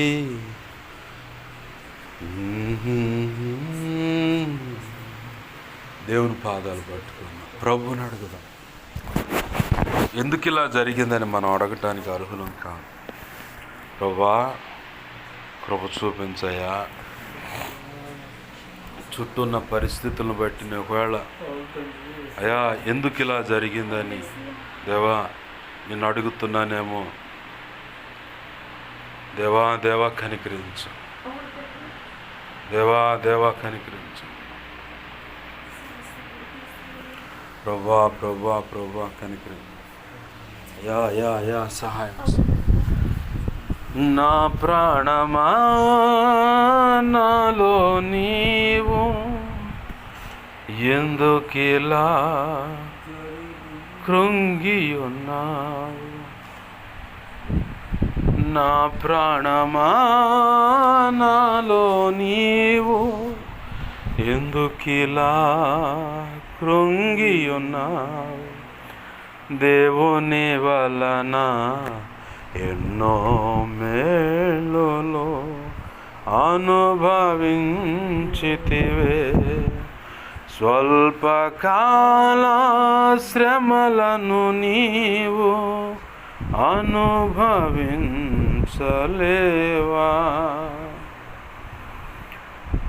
ఎందుకిలా జరిగిందని యేసయ్యను అడిగే అర్హత నీకు లేనే లేదని సహించి స్తుతించే కృప నీకుంటే చాలునులే. నా ప్రాణమా ఇంకెంత కాలము ఎంతగా నీవు కలవరపడదువు. నా ప్రాణమా ఇంకెంత కాలము ఎంతగా నీవు కలవరపడదువు. దేవుని ద్వారా ఎన్నో ఉపకారములు పొందియుంటివే. అల్పకాల శోధనలను నీవు ఎదిరించి జయింపలేవా. నా అంతరంగమా నీలో నీవు జరిగినవన్నీ గుర్తు చేసుకొనుమా. దేవుడు చేసిన ఆశ్చర్యక్రియలు మరచిపోకుమా. బ్రతుకు దినములన్నీయు నీవు ఉత్సాహగానము చేయుమా. అక్షరాల మన జీవితాల్లో ఎదుర్కొన్న ప్రతి అనుభవం లాంటిది ఈ పాట. వాస్తవమే, ఎందుకు ఇలా జరిగిందని యేసయ్యను అడిగే అర్హత మనకు లేదు. కానీ సహించి స్తుతించే అనుభవం మనకుంటే ఎన్నో విలువైన పాఠాలు ప్రభు కృపను బట్టి అనుభవాల్లో మనం నేర్చుకోగలుగుతాం. ఈరోజు ఆ మేళవాగు పైన ఉన్నట్టు పమిడిమర్రి ఏదో ఉంది, ఆ ఊరి పేరు. ఆ ఊళ్ళో ఉన్న తమ్ముడితో నన్ను, తమ్ముడా నువ్వు ఎదుర్కొంటున్న వేదన అనుభవంలో నుంచి అనేకమైన పాటలు వస్తాయి. దేవుడు ఖచ్చితంగా నీ ద్వారా పాటలు రాయిస్తాడు, పాటలు పాడిస్తాడు, అనేకమైన పాటలు రాయిస్తాడు. నా జీవితంలో నేను ఎదుర్కొన్న అనేక అనుభవాల నుంచి 100 పైచులకు పాటలు రాయించాడయ్యా, ఇప్పుడు రాయిస్తా ఉన్నాడు, నీ ద్వారా కూడా రాయిస్తాడని చెప్పాను. నువ్వు ఎదుర్కొంటున్న అనుభవాలే అనేకమైన ఆధ్యాత్మిక క్షేమాభివృద్ధి కలిగించే పాటలుగా మారతాయి. ఒక్కొక్క వ్యక్తిని ఆధ్యాత్మికంగా రగిలించటానికి, స్థిరపరచడానికి, మండించటానికి, ప్రభు కొరకు ఆయత్తపరచడానికి నీ జీవితంలో నువ్వు అనుభవిస్తున్న ప్రతి వేదన, ఇరుకు, ఇబ్బంది, అవమానం, నింద, అనారోగ్య సమస్య ఇత్యాదికి అది ఏ కారణమైనా సరే అనేకులను బలపరచడానికి, ప్రోత్సహించడానికి, ప్రభు కొరకు ఆయత్తపడేలా చేయటానికి ఇవి మార్గదర్శకాలు. ఇవన్నీ ఈ అనుభవాలు. నువ్వు ఈరోజు గాయపడుతున్నావు, వేదన పడుతున్నావు, అవమానంగా ఫీల్ అవుతున్నావు. కానీ ఒకరోజు ఖచ్చితంగా నా ప్రభు నన్ను ఆ రోజు అలా నలగగొట్టకపోతే ఈరోజు ఈ అనుభవంతో కూడిన మాటలు మీ ఇద్దరికి వచ్చేవి కావయ్య అని చెప్పి సాక్ష్యం ఇస్తావు నువ్వు. నేను ఇచ్చాను కాబట్టి చెబుతున్న ధైర్యంగా మాట. ప్రభు పాదాలు పట్టుకుందాం. ప్రభువా నా జీవితంలో ఈ పరిస్థితులు ఎందుకు ఇలా అని చెప్పని అడగకుండా సహించి స్తుతించే భాగ్యం దయచేయి. నీ పోలికగా మార్చబడటానికి సహాయం చేయి. సమస్య ఎదురవుతున్నప్పుడు, గాయము కలుగుతున్నప్పుడు మా హృదయాలు మెత్తనవ్వాలి. కఠినమైన పరిస్థితులు, సమస్యలు మా జీవితంలో పొడచూపినప్పుడు కదిలిపోకుండా మా హృదయాలు స్థిరపడి ఉండాలి. ఆ సమస్యల విషయమై కఠినంగానే ఉండాలి. మేమైతే చేయలేం, కానీ నా ప్రభు ఖచ్చితంగా చేయగలడు, సమస్యను పరిష్కరించగలడని స్థిర బుద్ధి కలిగి తీర్మానంతో మేము ఉండాలి. ప్రభు అయ్యా సహాయం చేయండి. ఈ మాటలు మా హృదయాలు పదిలపరచండి. అనేక పర్యాలు నెమ్మరు వేయడానికి కృపను దయచేయండి. కళలో, నిద్రలో, దర్శనాలు, స్వప్నాలు చూపించబడి సమస్త చీకటి శోధనటి ప్రభు నీ అయ్యా నాకు, మాకు, మా మీద ఇంకెవరికైనా కళలో, నిద్రలో, దర్శనాలు, స్వప్నాలు చూపించబడ్డ సమస్త చీకటి శోధనటి ప్రభు నీ పునరుద్ధాన శక్తిని బట్టి, సిలువ రక్తాన్ని బట్టి నీ సంతోషం పరిపూర్ణమైనట్లు వాటాడు ప్రభు బంధింపబడును గాక, లయమైపోను గాక. బంధించి లయపరిచిన కృతజ్ఞతాస్తుతులే. నాకు, మాకు, మా మీద ఇంకెవరికైనా కళలో, నిద్రలో, దర్శనం, స్వప్నాలు చూపించబడ్డ సమస్త మంచి కళ్ళు, మంచి దర్శనం, మంచి స్వప్న, నిద్రలో చూసిన సమస్త మంచి యేసు నామములో ఈ పునరుద్ధాన శక్తిని బట్టి, సిలువ రక్తాన్ని బట్టి సంతోషం పరిపూర్ణ త్వరపెట్టే జరుగును గాక, నెరవేర్చబడుగా. త్వరపెట్టే జరిగేలా చేసి నెరవేర్చినందుకు కృతజ్ఞతాస్తుతులు మా ప్రభు. అన్ని విషయాలు కృప చూపించని స్థానికంగా సహకరిస్తున్న కుమార్తెను అయా నీ బిడ్డను ప్రేమించి ఇచ్చిన పిల్లలను అందరిని ఆశీర్వదించు. ప్రాంతాలను సంఘ బిడ్డలను ప్రభావం పోషించి ప్రార్థిస్తున్న బిడ్డను కూడా దీవించు. అయా ఇదిగో తండ్రి ప్రసన్న వాళ్ళ అమ్మగారిని తాకండి, స్వస్థపరచును ప్రభు. నువ్వు చెప్పిన మాట నెరవేర్చండి అయ్యా. ఆ బిడ్డ అయా సజీవురాలుగా ఉంటుంది. ఆ బిడ్డే కాదు, ఆ బిడ్డను బట్టి మిగతా వాళ్ళందరూ రక్షించబడతారు. నీ కృప ద్వారా అది యేసునామములో నెరవేర్చబడును గాక. కార్యం జరిగించు. సహోడు శాంపాల విషయం, తన భార్య విషయం సమాధానం విడుదల చేస్తున్న పనులు చూడండి. జాన్ని కూడా దర్శించి సరి చేసి పట్టుకుని నవంబర్ మాసంలో 16, 17, 18 తారీఖులో జరిగే ఆ పరిశుద్ధ ఆత్మదేవుని పండుగలు ఘనంగా జరగడానికి సహాయం చేయి. న్యూ ఇయర్ సాంగ్ దేవ రికార్డింగ్ చేయబడి నీ ప్రజల ముందుకు రావడానికి సహాయం చేయండి. అన్ని విషయాలు కృపద నిశ్చిత్తం మీద క్యాలెండర్ వేయించడానికి సహాయం చేయి. అయా మా సంగతి ఇది, మా పరిస్థితులు మా కోసం ప్రార్థించమన్న బిడ్డలు ఉన్నారు. మా సంగతి దైవజనుడు తెలియపరి ప్రార్థించమంటున్న బిడ్డలు, దైవజనుడు ద్వారా మా సంగతి తెలియపరచమంటున్న బిడ్డలు అందరి అవసర తక్రత నీ కృప తీర్చబడును గాక. నా కోసం, పరిచయం కోసం అన్ని విధాలు ఉపసించి ప్రార్థిస్తున్న బిడ్డలు ఉన్నారు. వారిని దీవించండి, దర్శించండి, రక్షించండి. ఆధ్యాత్మిక, భౌతిక, ఆర్థిక, ఆరోగ్యపరం కొలత లేకుండా ఆశీర్వదించి బలమైన అభిషేకం ఇచ్చి నీ చేతిలో బలమైన సాధనాలు చేసి నీ సేవలు గొప్పగా వాడుకోండి. అయా కనికరించమని, కార్యం జరిగించమని, నీవే తోడుండి నడిపించి నీ నామాన్ని గణపరచుకోమని బతిమలాడుతూ గర్భఫల విషయంలో, వివాహాల విషయంలో, భార్యాభర్తల సమస్య, కుటుంబ సమస్యలను, సేవల సమస్యని అయా ఇదిగో తండ్రి ప్రభా దేవా దేవా దేవా దేవా ఏ సమస్యతో ఎవరు విచ్క్రా డెలివరీ, హీలింగ్ ప్రేయర్స్ అని ప్రతి ఒక్కరి సమస్య యేసునామములో పరిష్కరించబడును గాక, విడుదల కలుగును గాక, వారి జీవితాలు అద్భుతాలు జరుగును గాక. కార్యం జరిగించడం, ఉద్యోగాల విషయంలో అయా చదువుల విషయంలో ఎదురుచూ దేవ సమస్యలను పరిష్కరించాలి. నీ చిత్త ప్రకారం బిడ్డలకు మంచి ఉద్యోగాలు ఇచ్చి మంచిగా చదువుకోవడం కృపను ఇచ్చి అన్ని విషయాలు తోడు నడిపించి సహాయం చేయమని నీ బిడ్డలు, సంఘ బిడ్డలందరూ చేస్తున్న పనులో చూడు, ఆ బేదారి పనులు నీవే చూడండి, క్షేమాన్ని దయచేయండి, కృపలో భద్రపరచు, అన్ని విషయాల్లో కార్యం జరిగించు. నీవు తోడు నడిపి సహాయం చేయమని 2 తిమోతి 1:12 నీ చేతులకు అప్పచెప్పుకుంటూ ఈ వాక్యాన్ని హెచ్చించుకుంటూ నీ నామాన్ని గనపరుచుకుంటూ యేసయ్య ఉన్నతనంత శక్తిగల నామమును అడిగి వేడుకొని ప్రార్థించి సమస్తం పొందుకొని సమస్తాన్ని నీ చేతులకు అప్పచెప్పి నీ మహింపరచుకొని సమస్తం పొందుకొని కృతజ్ఞతాస్తుతులు చెల్లిస్తున్నాం మా తండ్రి. ఆమేన్. ఇప్పుడు మన తండ్రి దేవుని ప్రేమయు, ఆయన ప్రియకుమారుడైన యేసుక్రీస్తు వారి కృపయు, పరిశుద్ధాత్మ దేవుని అన్యోన్య సహాయ సహవాసమును సమకూడిన, అలాగే నీ ప్రార్థనలోకి విస్తున్న ముందు ఏకీవించబోతున్నా, అలాగే సార్వత్రిక సంఘంలో సకల పరిశుద్ధులకు, ఈ ప్రాంతంలో ఉన్న సంఘ బిడ్డలకు, ప్రాంత ప్రజలకు, ఈ కుటుంబానికి, సమస్తానికి నిత్యత్వము చేరు పర్యంతం సదాకాలము చూడని నడిపించును గాక. ఆమేన్. యేసు రక్తమునకే జయం, ప్రవేశు రక్తమునకే జయం, ప్రవేశనామను సంపూర్ణమైన విజయం కలుగును గాక. ఆమేన్.